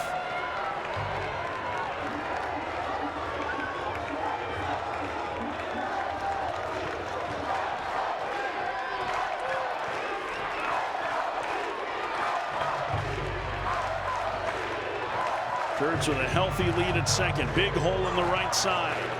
The payoff to Winay. Swing and a miss. Poston fans him, inning over. But Nick Kurtz ties the game in the ninth. 2 outs, 3-2 pitch. We head to the bottom of the ninth, tied at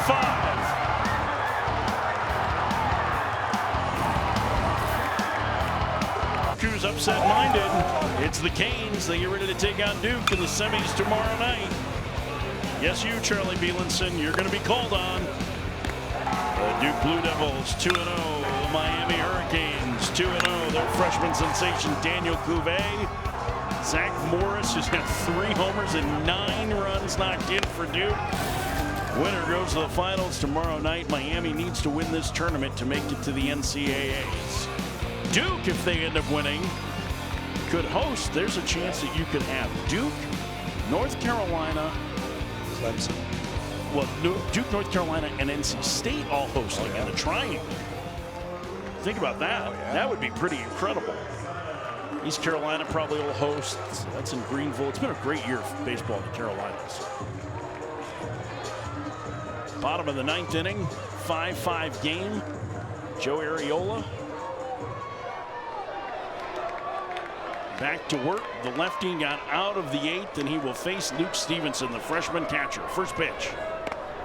Strike, it's 0-1.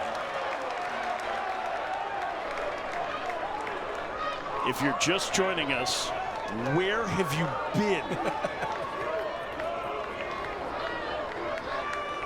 You literally didn't have anything better to do on a Friday night.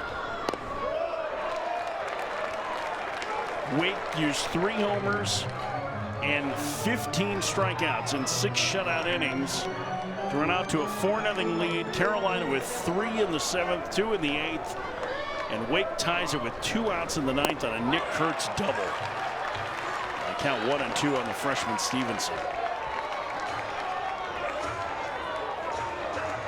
I mean, we've had everything in this game. Weird plays, great defense. Pitcher striking out 15. 1-2.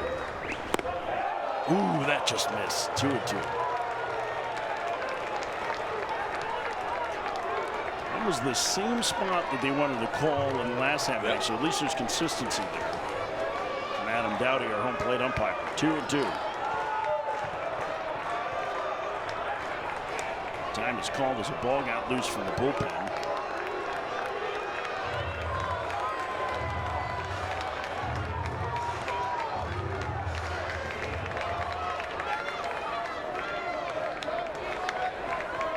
The pitch.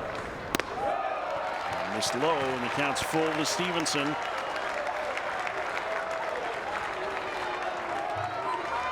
Carolina's hype man still working.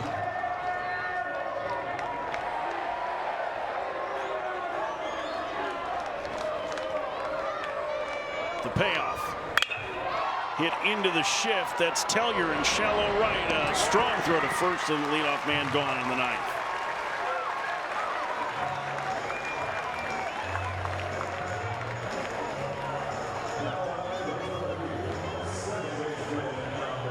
One out for Madera.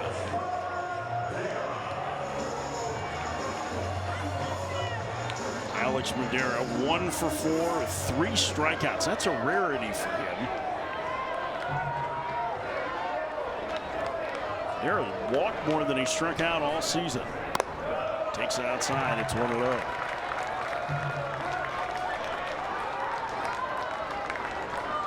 Remember, Alberto Ozuna is out of the game. The power hitting DH was pinch run for. So it's the veteran Jackson Vanderbrink in the on-deck circle for Carolina.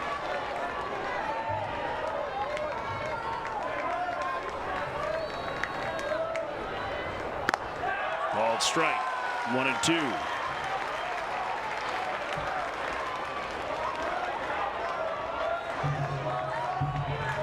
Go with the curveball here.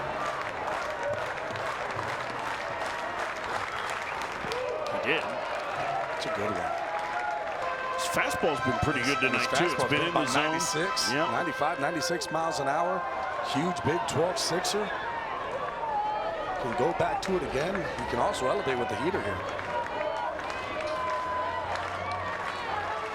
2-2. Called strike 3. He just locked him up. As that one clipped the top of the zone, 2 outs. Second strikeout for Arriola. Nothing you could do. You could just see Madera's legs. Oh, once they buckle, you got no chance to pull the trigger. I did have a hitting coach one day say, hey, when your knees buckle, you want to swing. I said, that's impossible. I don't know how anybody could do that. Jackson Vanderbrink hits, average under 200, 1 homer this year. Strike. Vanderbrink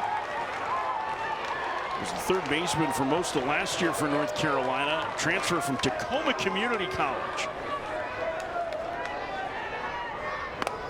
Takes strike 2. Arriola's throwing that breaking ball up, too. I mean, it's in the top of the zone. Those are strikes. He's feeling it, though. Yeah, he is. 0-2 the count to Vanderbrink.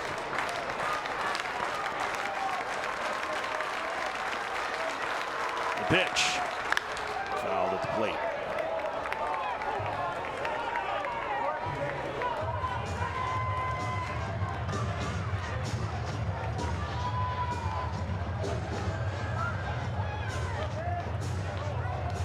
If there is a 10th, Salvino, King, Tellier, 3 right-handed hitters scheduled, though they say Javar Williams hit for Salvino. 0-2 upstairs, 1-2.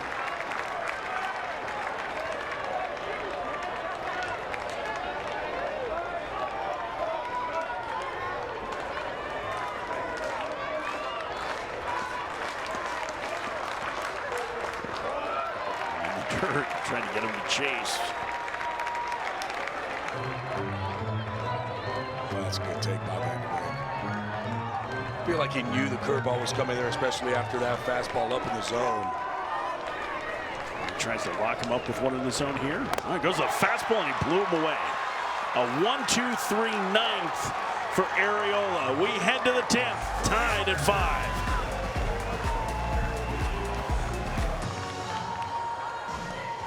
Heck of a game. Carolina ends up taking the lead in the 8th. Great play by Honeycutt. Harbor with the big hit, but it came to the top of the 9th, and it was a huge hit by Nick Kurtz to send this game to the bottom of the 9th, and now we're in extra innings. What a game we've had so far today.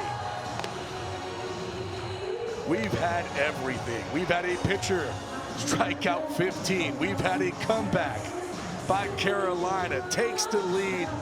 Wake Forest then ties it up.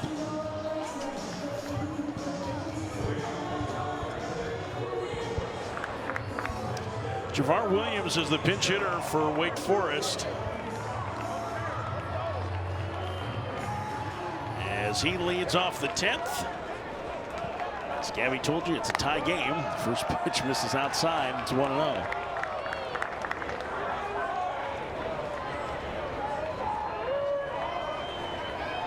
Williams, one of the top Wake hitters. In fact, hit leadoff for a while for them early in the season, but the freshman struggled down the stretch. He's got a pretty good idea of the strike zone.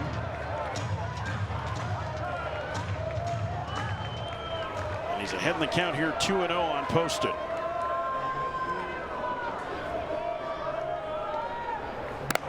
Outside, it's 3-0 to Williams.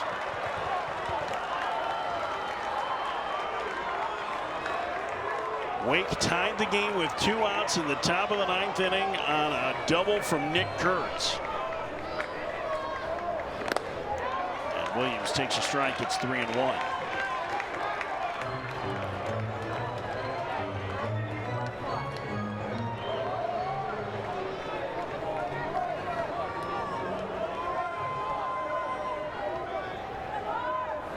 Upstairs, ball 4, and the leadoff man aboard in the Wake 10th. Oh, that's a big AB by Williams there.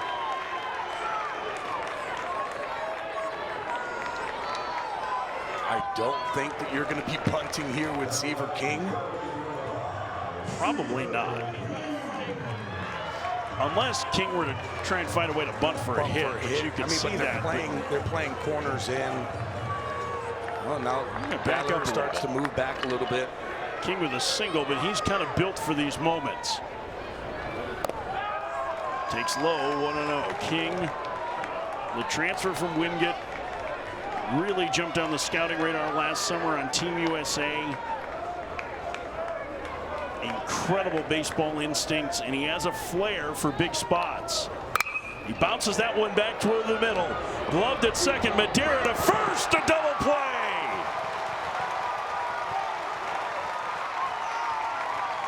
Madeira and Wilkerson laughing as he had to dodge the base runner, the umpire, and the runner, and the shortstop, excuse me. He had to dodge everybody on this play. Madeira, though, coming up, and I like the decision to not flip it.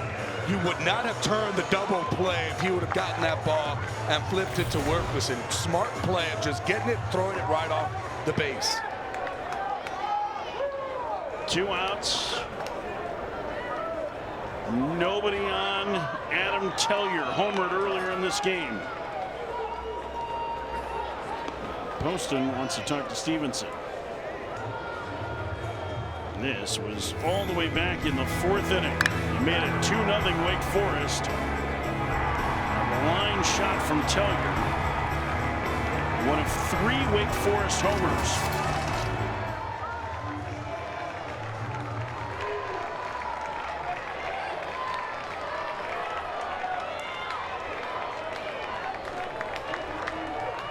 First pitch misses low and away. It's 1-0.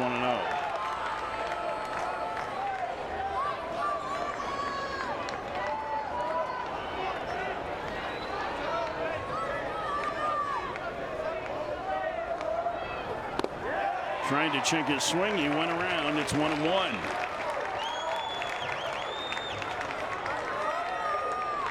Two righties getting loose in the Wake Forest pen. A righty throwing in the North Carolina pen. Called strike. 1-2.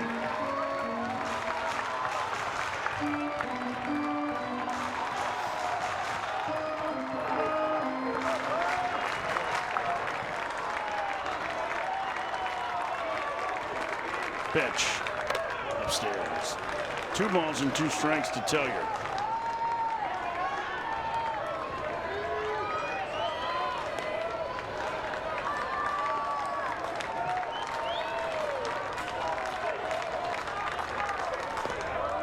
The count goes full.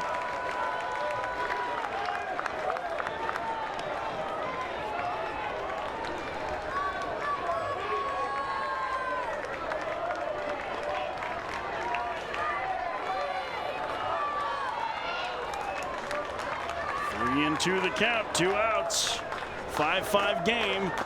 Tellier swings and misses. A foul tip into the glove of Stevenson, and the inning is over. Poston works around the leadoff walk. It's Honeycutt due 3rd in the 10th. Carolina and Wake tied at 5.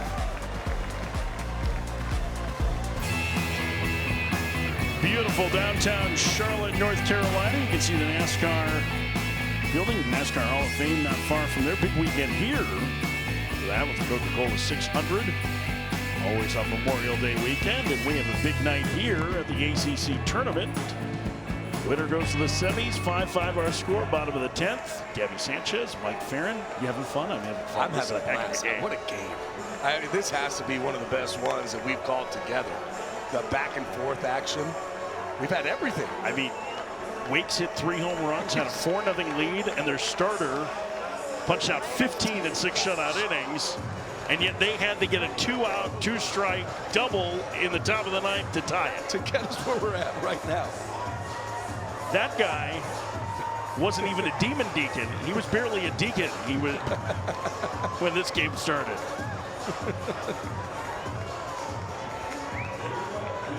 He was just a fellow, I think. Josh Gunther is on. Big strikeout numbers for him. He will face 8-9-1. Javar Williams stays in the game to play right field after pinch hitting.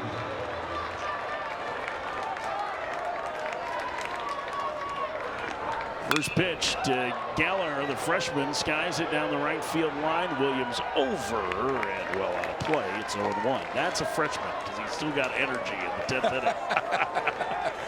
Hustling after that one in the 6th row. Gallagher tonight on base 3 times, struck out in the 8th. That after trying to lay down a potential sacrifice. Upstairs, it's 1-1. The bottom of the order has been key for Carolina in starting rallies. They have. They've been getting themselves on base. You look at what Gallagher's done today. He walked in that 2nd inning, got a base hit, walked again, been on base 3 times. It's because what you have in the top of the lineup. So when you're able to get on in that bottom and you're able to let your top of the lineup get some chances with guys on base, that's why they were able to score those runs there in that 7th and 8th inning. 2-1 the count to Gallagher. Upstairs, 3-1. What's on the line is a trip to the semifinals against Florida State tomorrow afternoon. The ancillary part for Wake is if they can win this tournament because they have an RPI that's in the top 10, they may end up hosting, but they probably need to win it to do that. They finished 15-15 in conference, and Gunther has walked the leadoff man here in the 10th. That's the 4th time Gallagher's been on base, and he walks for the 3rd time today. And here's Wilkerson. And Vance Honeycutt is lurking on deck. Now here's the situation that you have with your UNC and your forwards, right?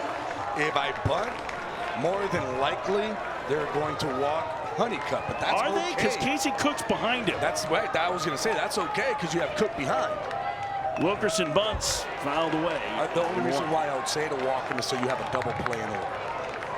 Okay, I can see that, but also if you're trying to get outs, Honeycutt does have a tendency to strike out. He does, but then he also has a tendency to get that big hit like he did in that 8th inning to tie that ball game up. A rocket double. He scored the go-ahead run in that inning before Wake tied it in the top of the 9th. Winning run at first. Wilkerson bunts in the air, caught by Gunther, 1 out.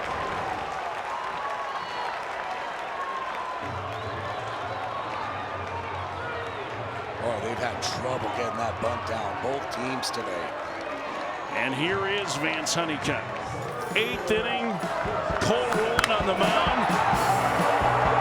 And he tied the game with a bullet to center field. The UNC star won the most outstanding player at this tournament 2 years ago. He was scratched yesterday because of back spasms. But back in there today, and he takes a ball outside.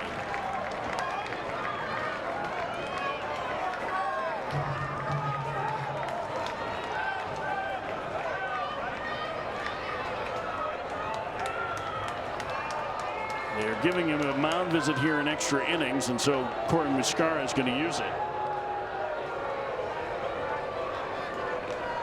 The Wake Forest catcher, Jacob Burley, double-checked at home plate to make sure that they had one to use. That's been a subplot here for Wake Forest, who has had a number of visits either by Muscara or by their catchers and infielders tonight.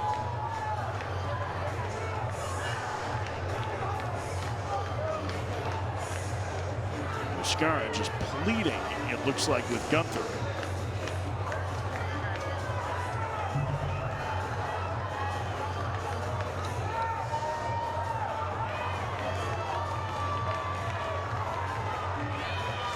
Got to be able to execute, especially late in the game. Got to get the bunts down.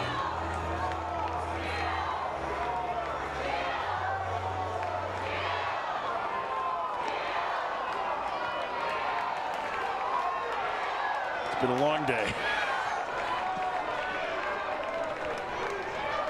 Oh, 1-0. There's a strike. It's a 1-1. If this thing goes 15, we're taking our shirts off. I'm in. Don't tempt me with a good time.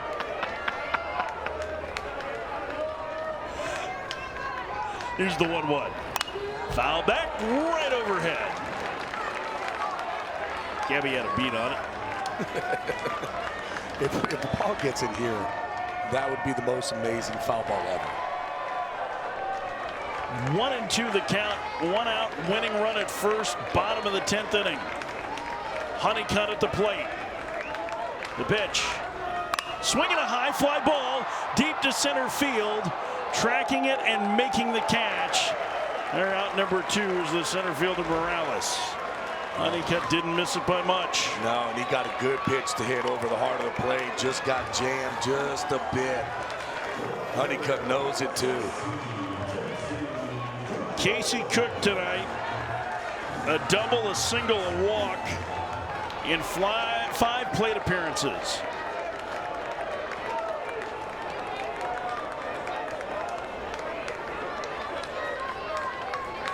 The All-ACC performer has the winning run at first. The first pitch in the dirt. Oh, what a good job by the catcher. Burley, it's 1-0. Boy, Burley coming into this ball game, that is a tough stop keeping the runner at first. And here's the problem, too. I'm not sending anybody. I'm letting Casey Cook swing the bat here. Pitch. Breaking ball in the dirt again, and another one that Burley flings the helmet away. And it's 2-0. Galler is 5 for 5 in stolen bases at first, but I'm not taking the bat away from Cook. He can hit something in the gap. Galler can score from first. Burley, a transfer from Brown. Cook takes. It's 3-0. I mean, would you rather face Parks Harbor here? I don't want to face any of these guys who are coming up right now, especially with a guy in scoring position. 3-0. Upstairs, ball 4. Well, you got to remember that Parks Harbor in his last AB put UNC on top with the base hit. He has a chance to do it again here and win this ball game. 2 walks from Gunther. The winning run now in scoring position. As Gabby mentioned, Harbor delivered that go-ahead base hit in the 8th. The winning run is now at second. Yeah, winning run at second base, and look at where Wake is playing that outfield. They're very deep. Very deep. First pitch. There's a strike, 0-1. The only thing I can think is that maybe in left field where Winnie is, that's more shallow than we realize, because it is shallow to left. But if the ball goes over your head, the game's over anyways. So that's what the thought process has to be. You can play in more and then worry about working back. I think he's just too far. The 0-1. Harbor takes a strike. It's 0-2. There you say Winnie. The left field fence looming behind it. 0-2 the count. The pitch. Swinging a fly ball. Center field. Morales back. Still going back to the warning track. He makes the catch. And the inning is over. Harbor gave it a ride. And Wake survives the 10th. Josh Gunther fired up as we're tied at 5 heading to the 11th.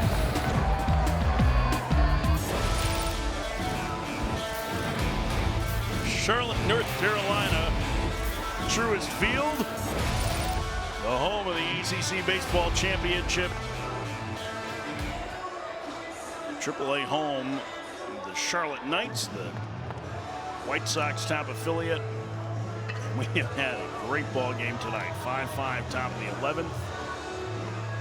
Winner goes to the semifinals, wins Pool A.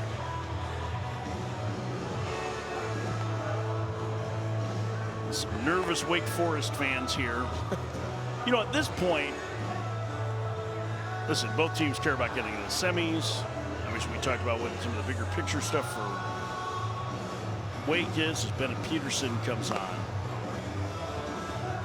But man, right now, both these teams, they don't care about anything other than winning this ball game. Yeah. Because this has just been, I mean, we've been treated to an outstanding game.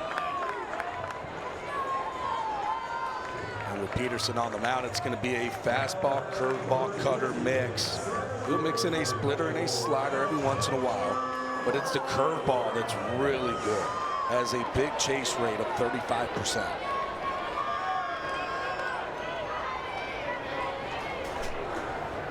First pitch to Morales. The center fielder takes high. It's 1-0. 7, 8, and 9 for Wake Forest. Morales, Ballestero, and Burley, the scheduled hitters. There's a strike. Count 1-1.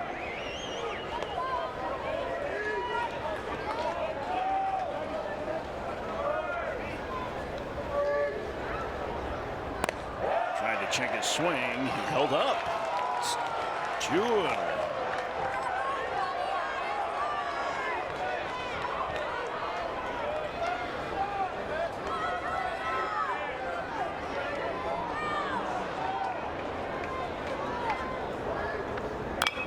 delivery tapped in front of the plate. Stevenson has it, fires to first. And the leadoff man gone. That was a first baseman sitting next to me who was holding his breath on that throw into the runner. Oh, those are so tough. He did it right, though, the way that he was able to go to his backside and then spin away from the runner. The last thing you want to do is leave your arm in there.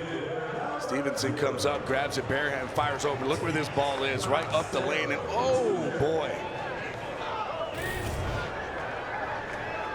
One out, here's Ballesteros. I've seen too many bad injuries that way. Yeah, that's it. Wrists and elbows and shoulders for first baseman. It's a dangerous play. I remember Albert Pujols breaking his elbow on some play like that. Derek Lee. First pitch upstairs to Tate Ballesteros, 1-0. Ballesteros out as a pinch hitter his last time, or his first time up, and that was back in the 9th. 1-0. Takes downstairs. It's 2-0.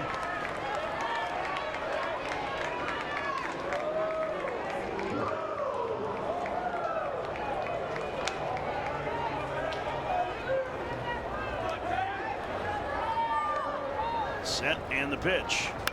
Fouls it back. A little tardy on that one. It's 2-1.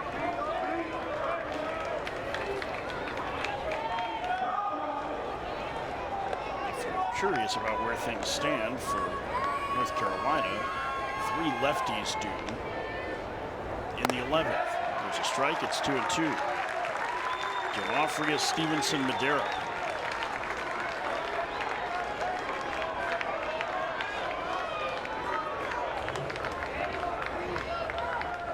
Pitch. Swing and a miss. Ballesteros down on strikes, 2 outs. Boy, that's a good curveball. Got a fastball that you're throwing in the mid-90s range, and then you're able to drop that bad boy in at 82 miles an hour. Jacob Burley will hit. 4 for 26 this season. The transfer from Brown, where he was a 2-year starter and the captain of their team last year, takes high, 1-0. Going back to 2022, he played there with Charlie Bielenson, the Duke closer. There's 4 hits on the season for the backup. On the count, 1-1. He's in the number 9 spot.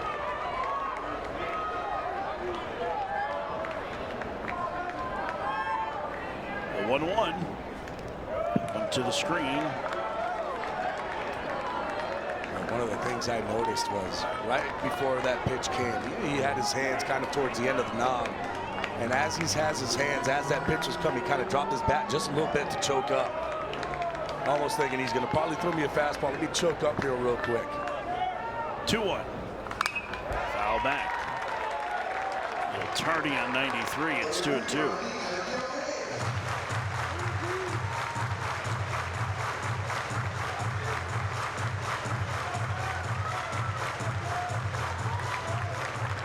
Well, those fans that are still here tonight are really into it.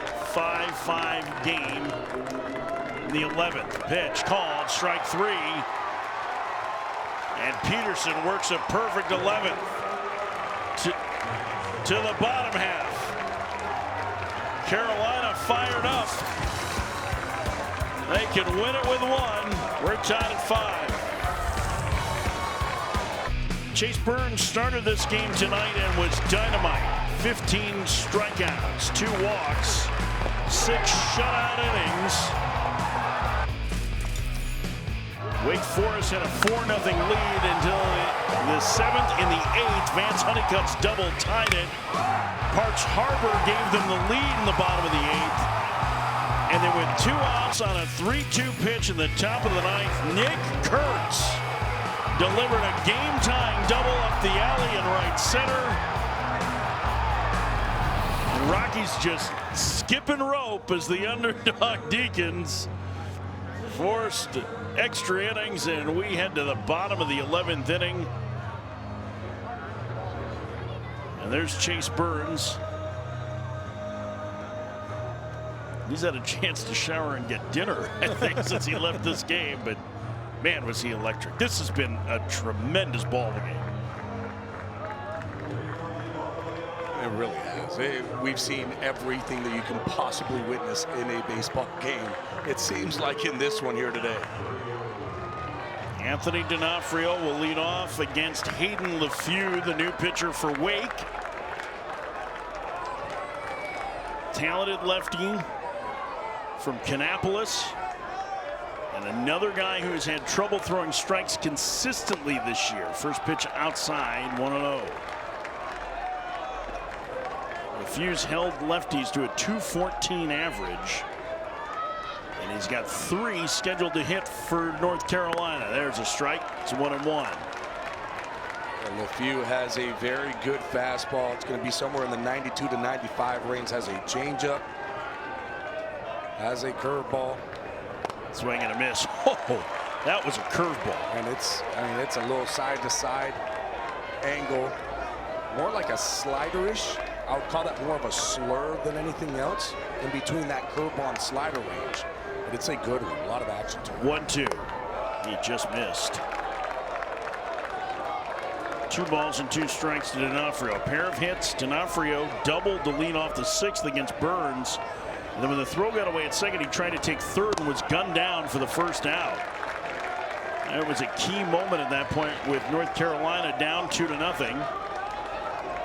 He put his hands in his ears to say challenge. His head coach Scott Forbes said no. Shook his head.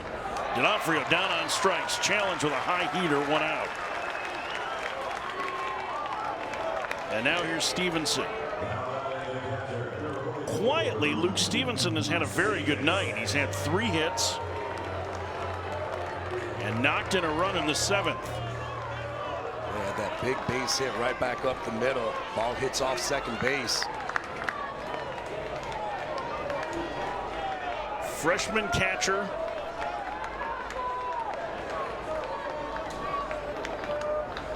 Swings and misses to the breaking ball on 1.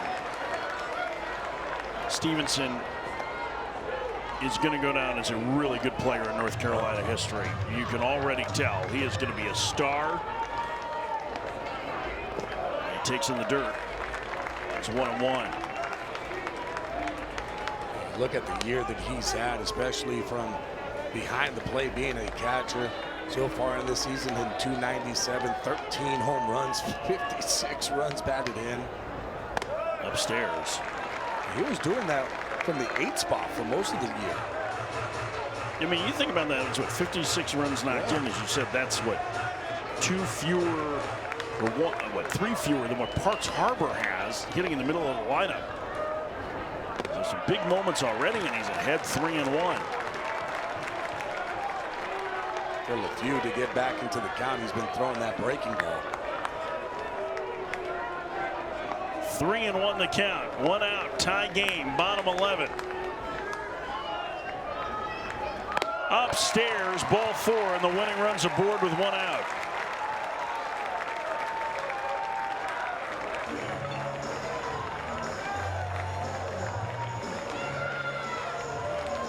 Ninth walk issued by Wake Forest pitching tonight. They fanned 21. 15 of those were Chase Burns.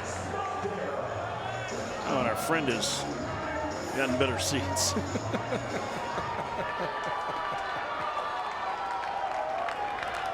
He's intense. Oh, first pitch spins Madeira out of the way. It nearly hit him. I thought it did. That's the first time that I've seen a hitter actually get away from a baseball in college. Usually they just stand there. So much the old idea of take a dose, right? Stevenson the winning run at first. A 1-0 to Madeira. Upstairs, it's 2-0. What's funny is when we were in the dugout in those kind of situations, usually we would say, hey, don't worry, we got ice. But in the 11th inning, no pressure. Go out there and just play. 2-0 the count. And I think our home plate umpire telling the Wake dugout that they don't have mound visits available. The pitch. Called strike. It's 2-1. Well, the Few's going to have to figure it out on his own. There's a righty getting loose in the pen. This is the last of the 3 straight lefties for North Carolina in this inning. Medeiros punched out 4 times tonight. And he's ahead in the count, 3-1.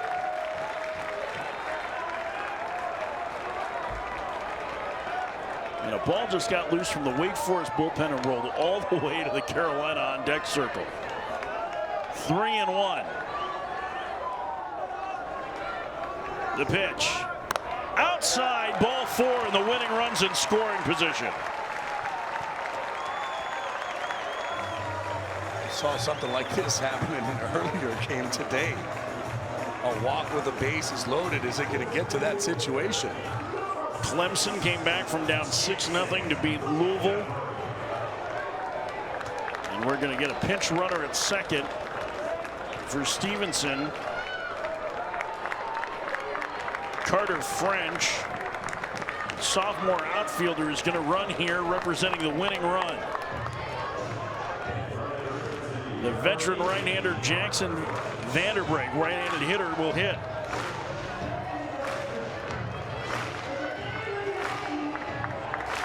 Oh for 1 tonight, and Tom Walter looks like he's going to make a pitching change here.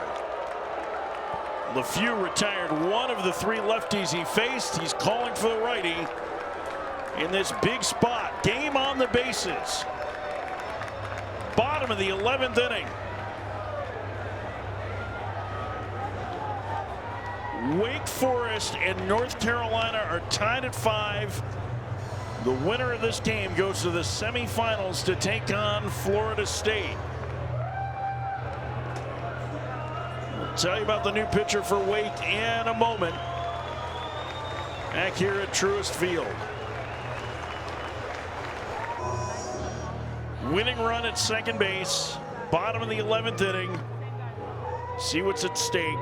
The winner of this game plays Florida State in just about 13.5 hours for a chance to beat either Miami or Duke in the finals. Ben Shinosky, sophomore right-hander, is on. He is one of the Wake Forest pitchers that has thrown strikes this year, but a high ERA. And he faces Jackson Vanderbrink, the senior, who lost his starting job to Gavin Gallagher, now has a chance to send his team to the semifinals. First pitch, outside, it's 1-0. Shinosky features a fastball, changeup, curveball, and a slider. Runners get their lead. The pitch, inside, it gets away. And now the winning run is 90 feet away.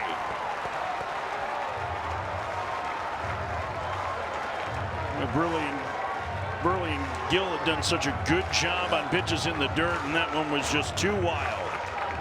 And now the infield's going to have to come all the way in, and the outfield very, very shallow. I mean, do you just go ahead and put them on to put yourself in a double play situation? They're going to pitch to Vanderbrink, 2-0. In the dirt, 3-0. You got to put them on now. I think you have to. Yeah, I mean, there's no way you're not putting them on at this point. Yeah. And they are going to intentionally walk Vanderbrink. So the bases are loaded with 3 walks.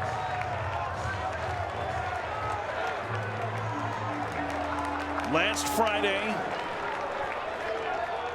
in a game started by Chase Burns, Wake Forest lost 2-1 to NC State on a bases loaded walk in the bottom of the 9th. Now they face Carolina, bases loaded, bottom of the 11th, 1 out. Gavin Gallagher at the plate. The freshman has walked 3 times tonight. Infield double play depth. Kurtz playing in at first. Winning run 90 feet away in the 11th. Winner to the semis. The first pitch, way outside, ball 1. I mean, the other thing that you can look at too is Wild pitch. Getting away. We've already seen it.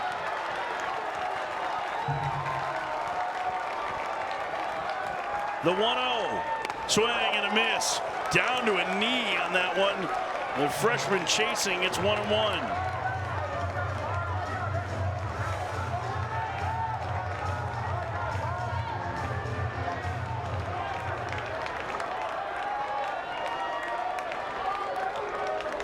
Shanoski set the pitch.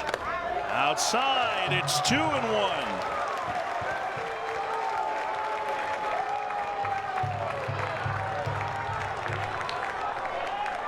Two balls, one strike, one out. Bottom 11. The set, the pitch. High strike, 2-2.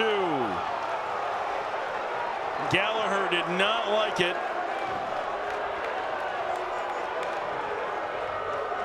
And Scott Forbes has been a little frustrated tonight. 2-2 the count. Swinging a grounder to short. Coming home as the shortstop to throw. In time to get him! Houston's only play was to the plate, and he got him for out number 2. And they're going to be looking at this one to see if there was a lane for him to slide. Looks like they're getting together. That's a tough play because that throw was taken into the runner. If this is overturned, it's going to be a very difficult one to live with, as any of these are. Watch the play. This is heads up from Houston, knowing he can't get 2. And the thing is, too, is that he's standing on the base because it's a force out. But that ball takes him up the line. I mean, really, it was a great play by Houston and by Burley. Look at him glove that short hop. There's contact, and I think that's probably where North Carolina wants them to take a look. I don't know how you rule this other than an out, but again, I guess the first thing that they're going to look at is where was the positioning? Was there even a lane ever? But this is too, I mean, in this kind of situation. What I can tell you is with Major League umpires, those plays on the infield, the catcher and the fielder are given a lot more grace because they happen much faster, right? I can't see you overturning. Yes. It was not an intentional blocking of the plate. It was the catcher trying to get to the ball. He wasn't trying to impede the path. But I also understand Scott Forbes challenging this. He absolutely should. So the first thing I look at is where is he right there? Is he even giving a lane? But where that ball is coming from, it's almost like you can't. Well, it's also a force out. And it's a force out, which at that point, that ball takes his foot off. But I think they're going to see whether or not was that foot even still on the base, and then that negates everything. I mean, listen, if it's a tag play, I understand it far greater than if it's a force out. You know what I mean? Perry Costello, the crew chief, will tell us they confirmed the call. Out number 2. It was an excellent play by both Houston and Burley. I mean, really, Burley did everything he could on that play because it wasn't a great throw. No, that's a big play by Burley. He could have easily dropped that ball. That ball could have gotten away. 2 outs, bases still loaded, bottom of the 11th, 5-5 score. Colby Wilkerson is the hitter, the senior shortstop.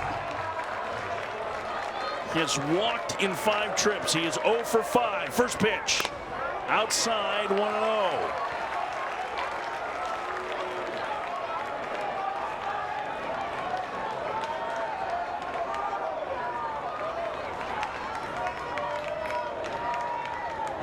The pitch, down and in, it's 2-0.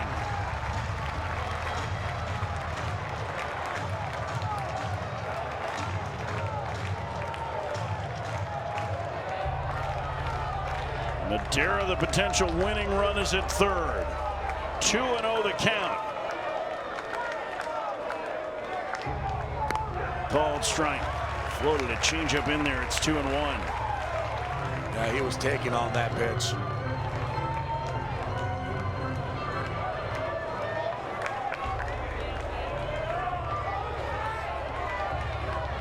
The pitch. Wilkerson takes strike 2. Seems like that's the only pitch that he's able to throw for a strike right now. Is it change up here with 2 strikes? It's the only pitch he's able to throw for a strike. 2-2 the count, 2 outs, bases loaded, bottom 11, tied at 5. The pitch, swinging a grounder to second. Tellier has it to first, inning over. And Shinosky saying, of course I got out of it. He leaves him loaded. We head to the 12th, tied at 5.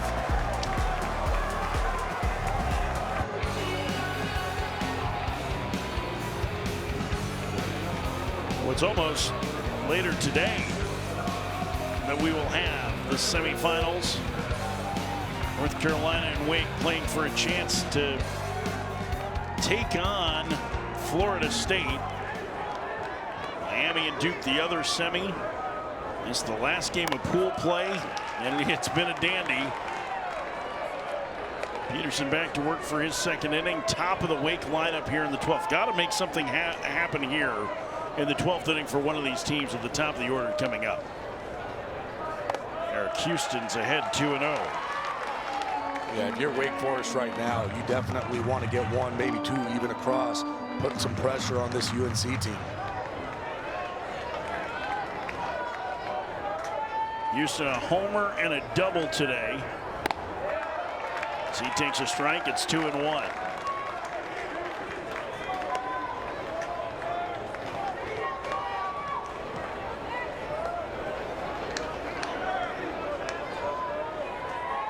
The pitch, called strike. It's 2-2.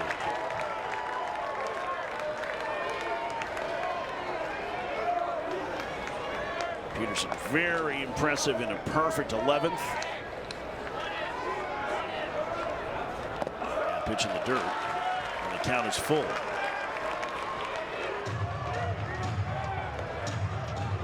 You can't walk him. So here's going to be the pitch that you can throw for a strike. If Houston gets on via hit, fine. But you cannot give out the free pass. Payoff. Houston rips a base hit back through the middle, 3rd of the 9th. The leadoff man's aboard in the 12th. Boy, he just stays hot. He has been on fire. The reason we're still here is Nick Kurtz.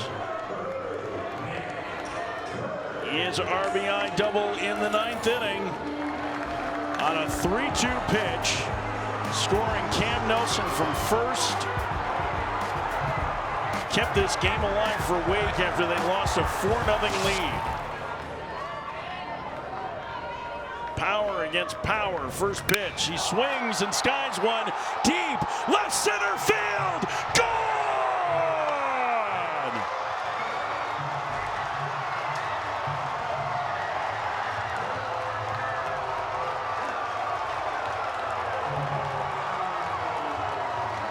Nick Kurtz hit the scoreboard the other way. A prodigious tank at 7-5 Wake Forest.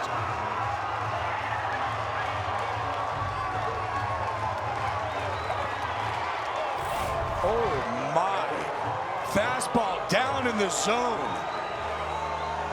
Nick Kurtz knew it right off the bat. This is probably the farthest ball that I've seen hit to left field, and it comes from a lefty. 408 feet the other way.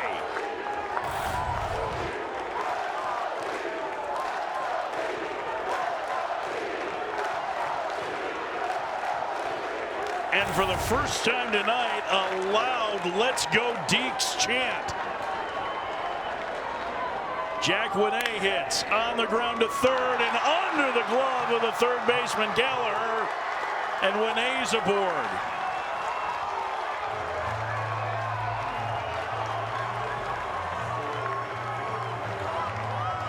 Nicky Nukes has turned this game on its head. And now Wake threatening to add some insurance. Yeah, Gallagher just couldn't get his body there. That glove didn't get down. Ball sneaks underneath. That is an error on Gallagher. 7-5 Wake Forest. And here's Javar Williams, entered as a pinch hitter and walked in the 10th. Squares to bunt and bunts. That's a pretty good one. Peterson's only play is to first. The sacrifice executed by the freshman.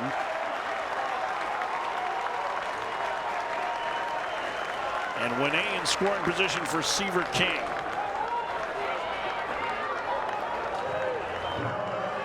Nick Kurt's opposite field home run to give Wake the lead is the 54th of this tournament.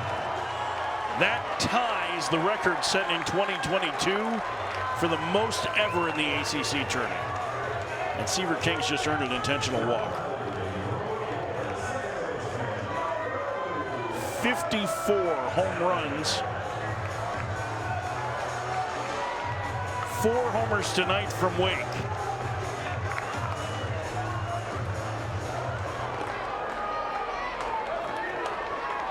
And here's Adam Tellier. The walk sets up the double play. First pitch upstairs, 1-0. If you're Wake, though, you want to continue to add on here. You're looking at the UNC lineup, and they're at their top of the lineup in the bottom of the 12th inning. Swing and a miss.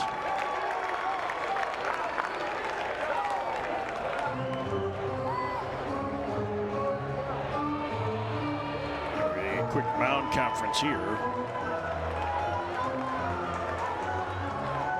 Asking if Brian Gaines, pitching coach, coming out. There you see 11 plus games. We still have 3 to go after this one. Heck, we still have the rest of this half inning and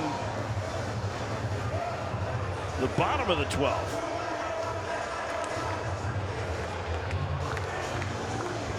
First time we've seen Coach Gaines tonight.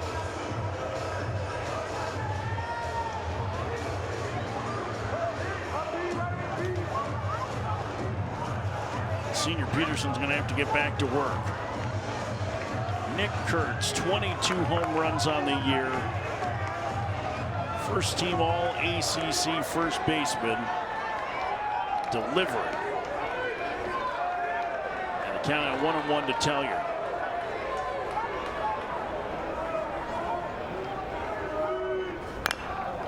Chop foul at the plate. 1-2. Dude, it hit the scoreboard. The opposite field home run that hit the scoreboard. And that says here's this 2-run homer opposite field, top of the scoreboard up there. I mean, in the dirt, it's 2-2.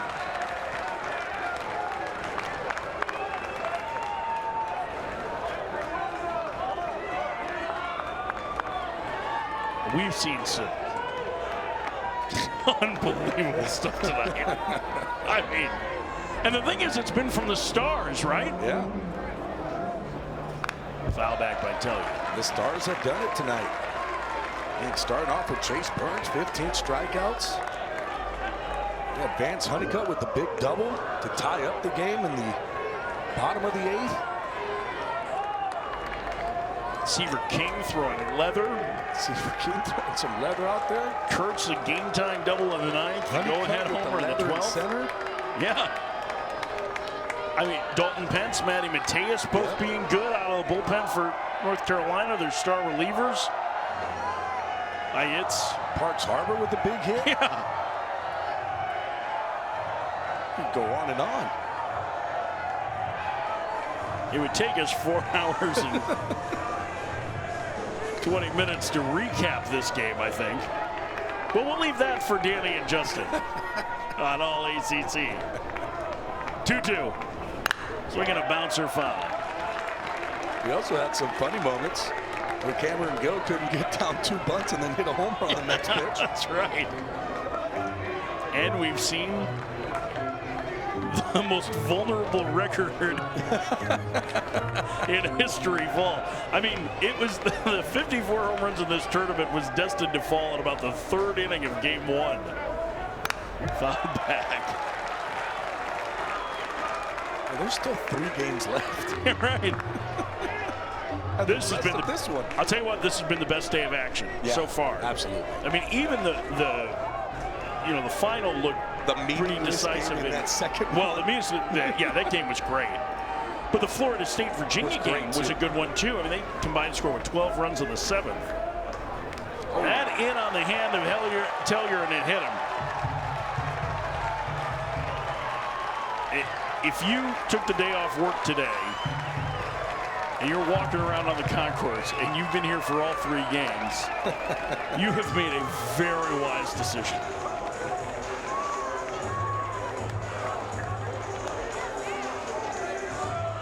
I mean, we're approaching 13 hours of baseball, but wow. Scott Forbes is going to make a pitching change. Holsters the glasses.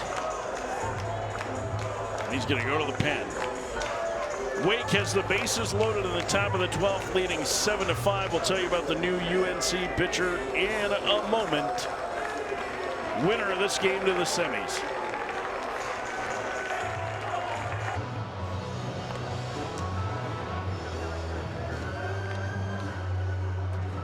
Bases loaded. 1 out top of the 12th. Wake now with a 2-run lead on North Carolina.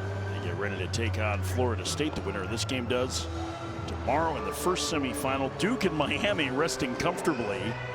Duke was here earlier. Did they stick around? I don't think so. No, there's at least one of their players is still down behind home plate, I think. Maybe he is. He's going to get in trouble because there's got to be a curfew? Their game's not till 5. Well. JD Arteaga, the Miami coach, has been attending a lot of these games. I wouldn't be surprised if he's already come back and forth 3 times. Went back to the hotel and said, oh, they're still playing? All right, we'll go back. Burns is on the mound. He's done. Come back. Yeah, it's going to be. Come back. 7-5 Wake, top 12. Aiden Hawks, the new pitcher, is the Sunday starter. He was the presumed starter for tomorrow for North Carolina. Infield in at the corners, back at double play depth. First pitch to Morales, bounced through the right side, a base hit. 2 runs are going to come home to score. Antonio Morales gives Wake a 4-run lead in the 12th. That's a big-time hit for Morales there. Just adding on. Morales gets a fastball, just turns on it. Out of the outreach arms if Harbor can't come up with it.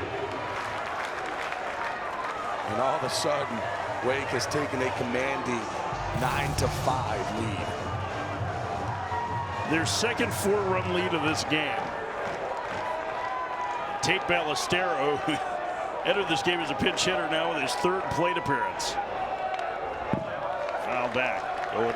That was back in the 9th. Excuse me, in the 9th. In the 9th. You're not wrong. I'm starting to run out of space on the old scorecard here, so.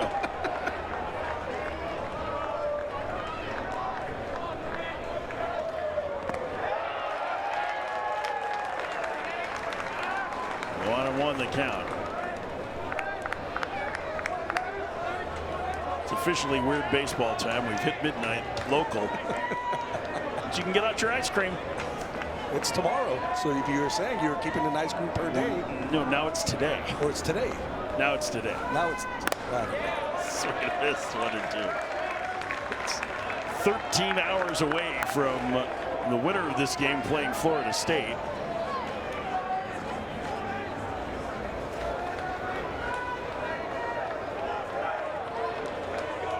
Wake has opened up a 4-run lead.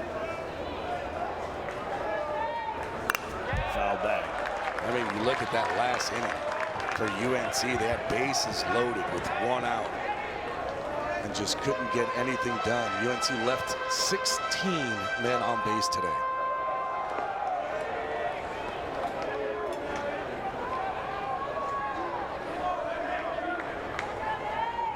1-2. Foul back again. Pretty good at bat here from Ballesteros.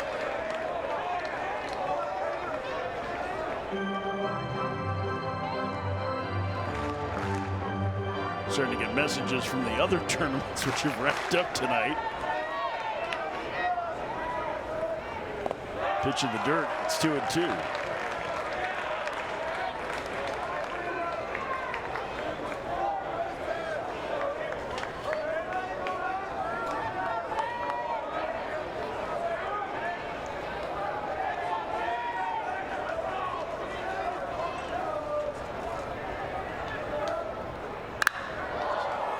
Cranked foul.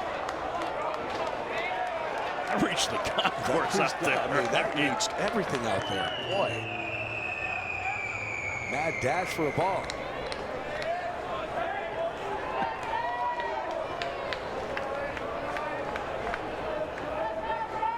Two. Rip foul past first. Ballesteros having himself an AP. He's really good at bat. About to be on pitch number 9. Wake with 4 runs home in the 12th already.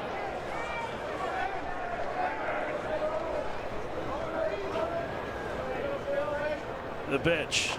Swing and a miss. Houck wins the battle, 2 outs. Houck had been a reliever for most of the year before sliding into the Sunday role after the Boaz injury. He's done a very nice job for the Heels. Hold on here, just trying to keep it close.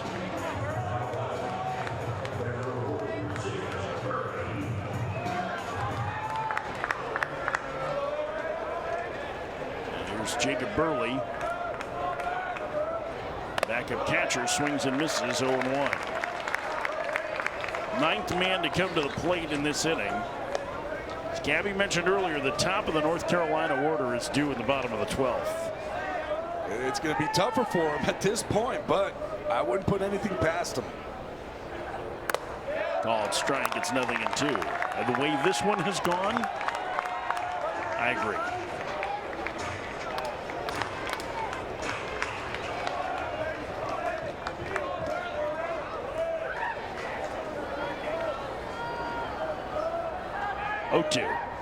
Swing and a miss.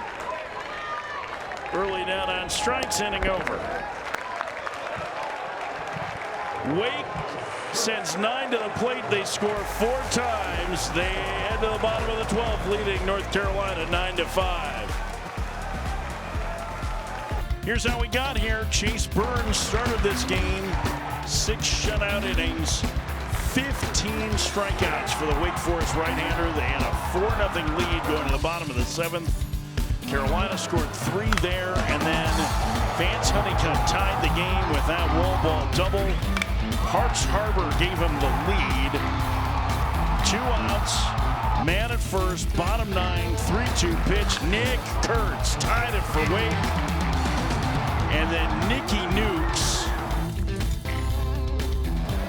nearly exploded the scoreboard to start the 12th. Opposite field, 2-run shot, 408 feet. A 4-run 12th for Wake, and they're 3 outs from the semis.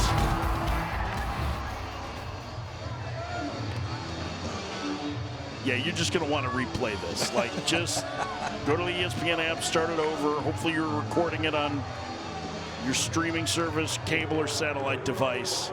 This game has been awesome. And to finish it out, here comes Michael Massey for Wake. Michael Massey coming into this ball game. First of all, shut the door down. This guy's still here. Hype Dude found the Deacon, and they're hanging. They're hanging out. And Hype Dude is into it. Like, he gets it. This is a great ball game. I'm in on Hype Dude. There he is. Oh, that's great. Vance Honeycutt. He's not giving up. Nope. You see Massey, the junior, worked mostly as a starter this year, but has plenty of relief experience. And the count 1-1.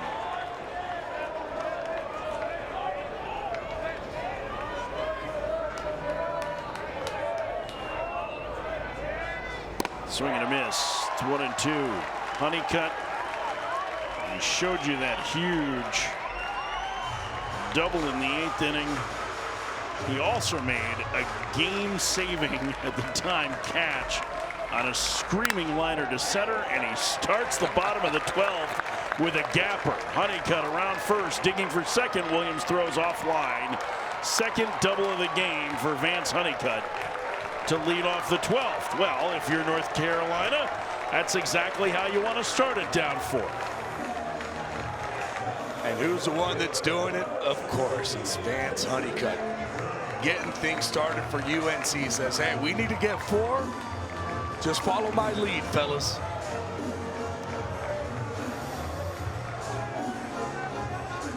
Casey Cook bats. 2 for 4, a couple of walks. First pitch to Cook. Called strike. 0-1.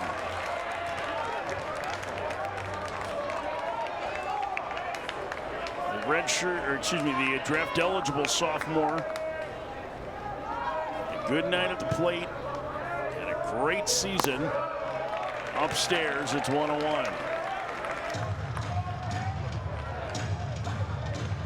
There's no quit in either of these teams. It's so fun to watch. That's part of what's made it so awesome. Swing and a miss. Oh. Hi, Chad, 1-2. Massey has that good fastball. Velo about 92 to 95 with a whiff rate about 37%. Upstairs, and Honeycutt takes third without a throw.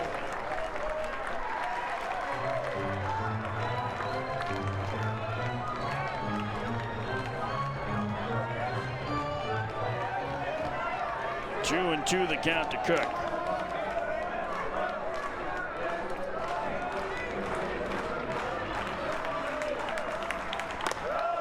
Inside, and the count is full. If you're Massey, the last thing you want to do is put another man on, because you're starting to get into some heavy hitters with Harbor and D'Onofrio. Swing and a miss. He blows the heater by Cook, and that is a big first out. I talked about how good that fastball is, especially on that whiff rate. You can see it on that one, 95 miles an hour right on the outside corner. And Cook can't come up with it.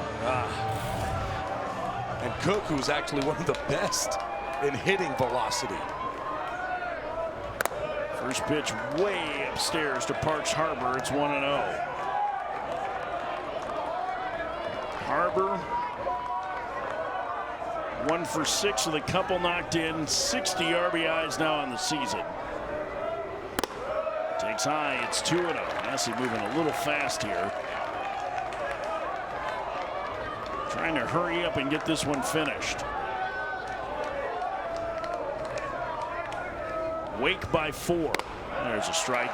It's 2-1. I mean, at this point, with the struggles that Wake's bullpen has had throwing strikes, you don't take any count for granted. I mean, that's why even a 4-run game, talk about that first out being big. And the count now 2-2.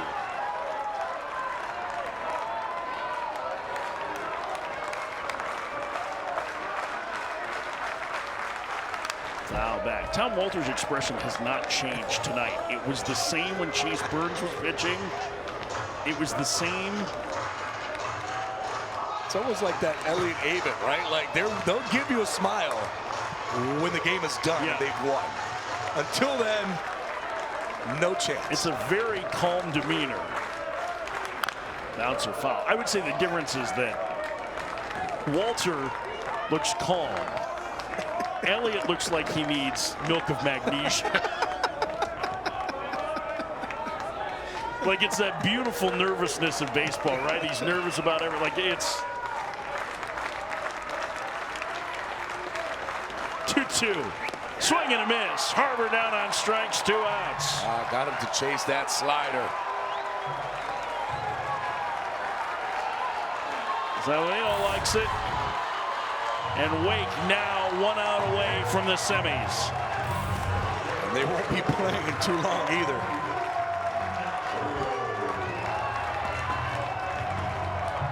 That's the 23rd strikeout for Wake Forest pitching. Of course, 15 coming from Chase Burns himself. First pitch misses high to Anthony D'Onofrio. 2 for 6. Double and a single. Thrown out trying to stretch that double. Takes upstairs. It's 2-0. Burley really getting after Massey, saying keep the ball down. How about that, huh? Burley, the backup catcher, let's go. Being very vocal behind the plate. He's been doing that the whole time since he's been back there. Former team captain at Brown. Takes a strike. Gotta love it too, right there. Even giving him the head nod, like, yeah, there we go. That's what I'm talking about. I mean, this game means a ton to both of these teams. Up and in, it's 3-1. I mean, for Wake's long-term projections, it means more, but man, at this point, I mean, listen, we saw a game that didn't matter to Clemson. They came back from 6-0. This is some great competition. Honeycutt still at third. The pitch, swing and a miss. And now North Carolina down to its final strike.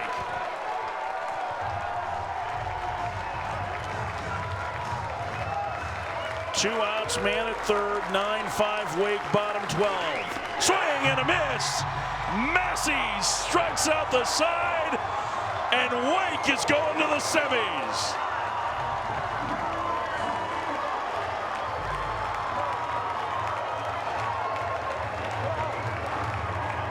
That's not a celebration, that's a mosh pit with those guys banging into each other. What a win for Wake Forest.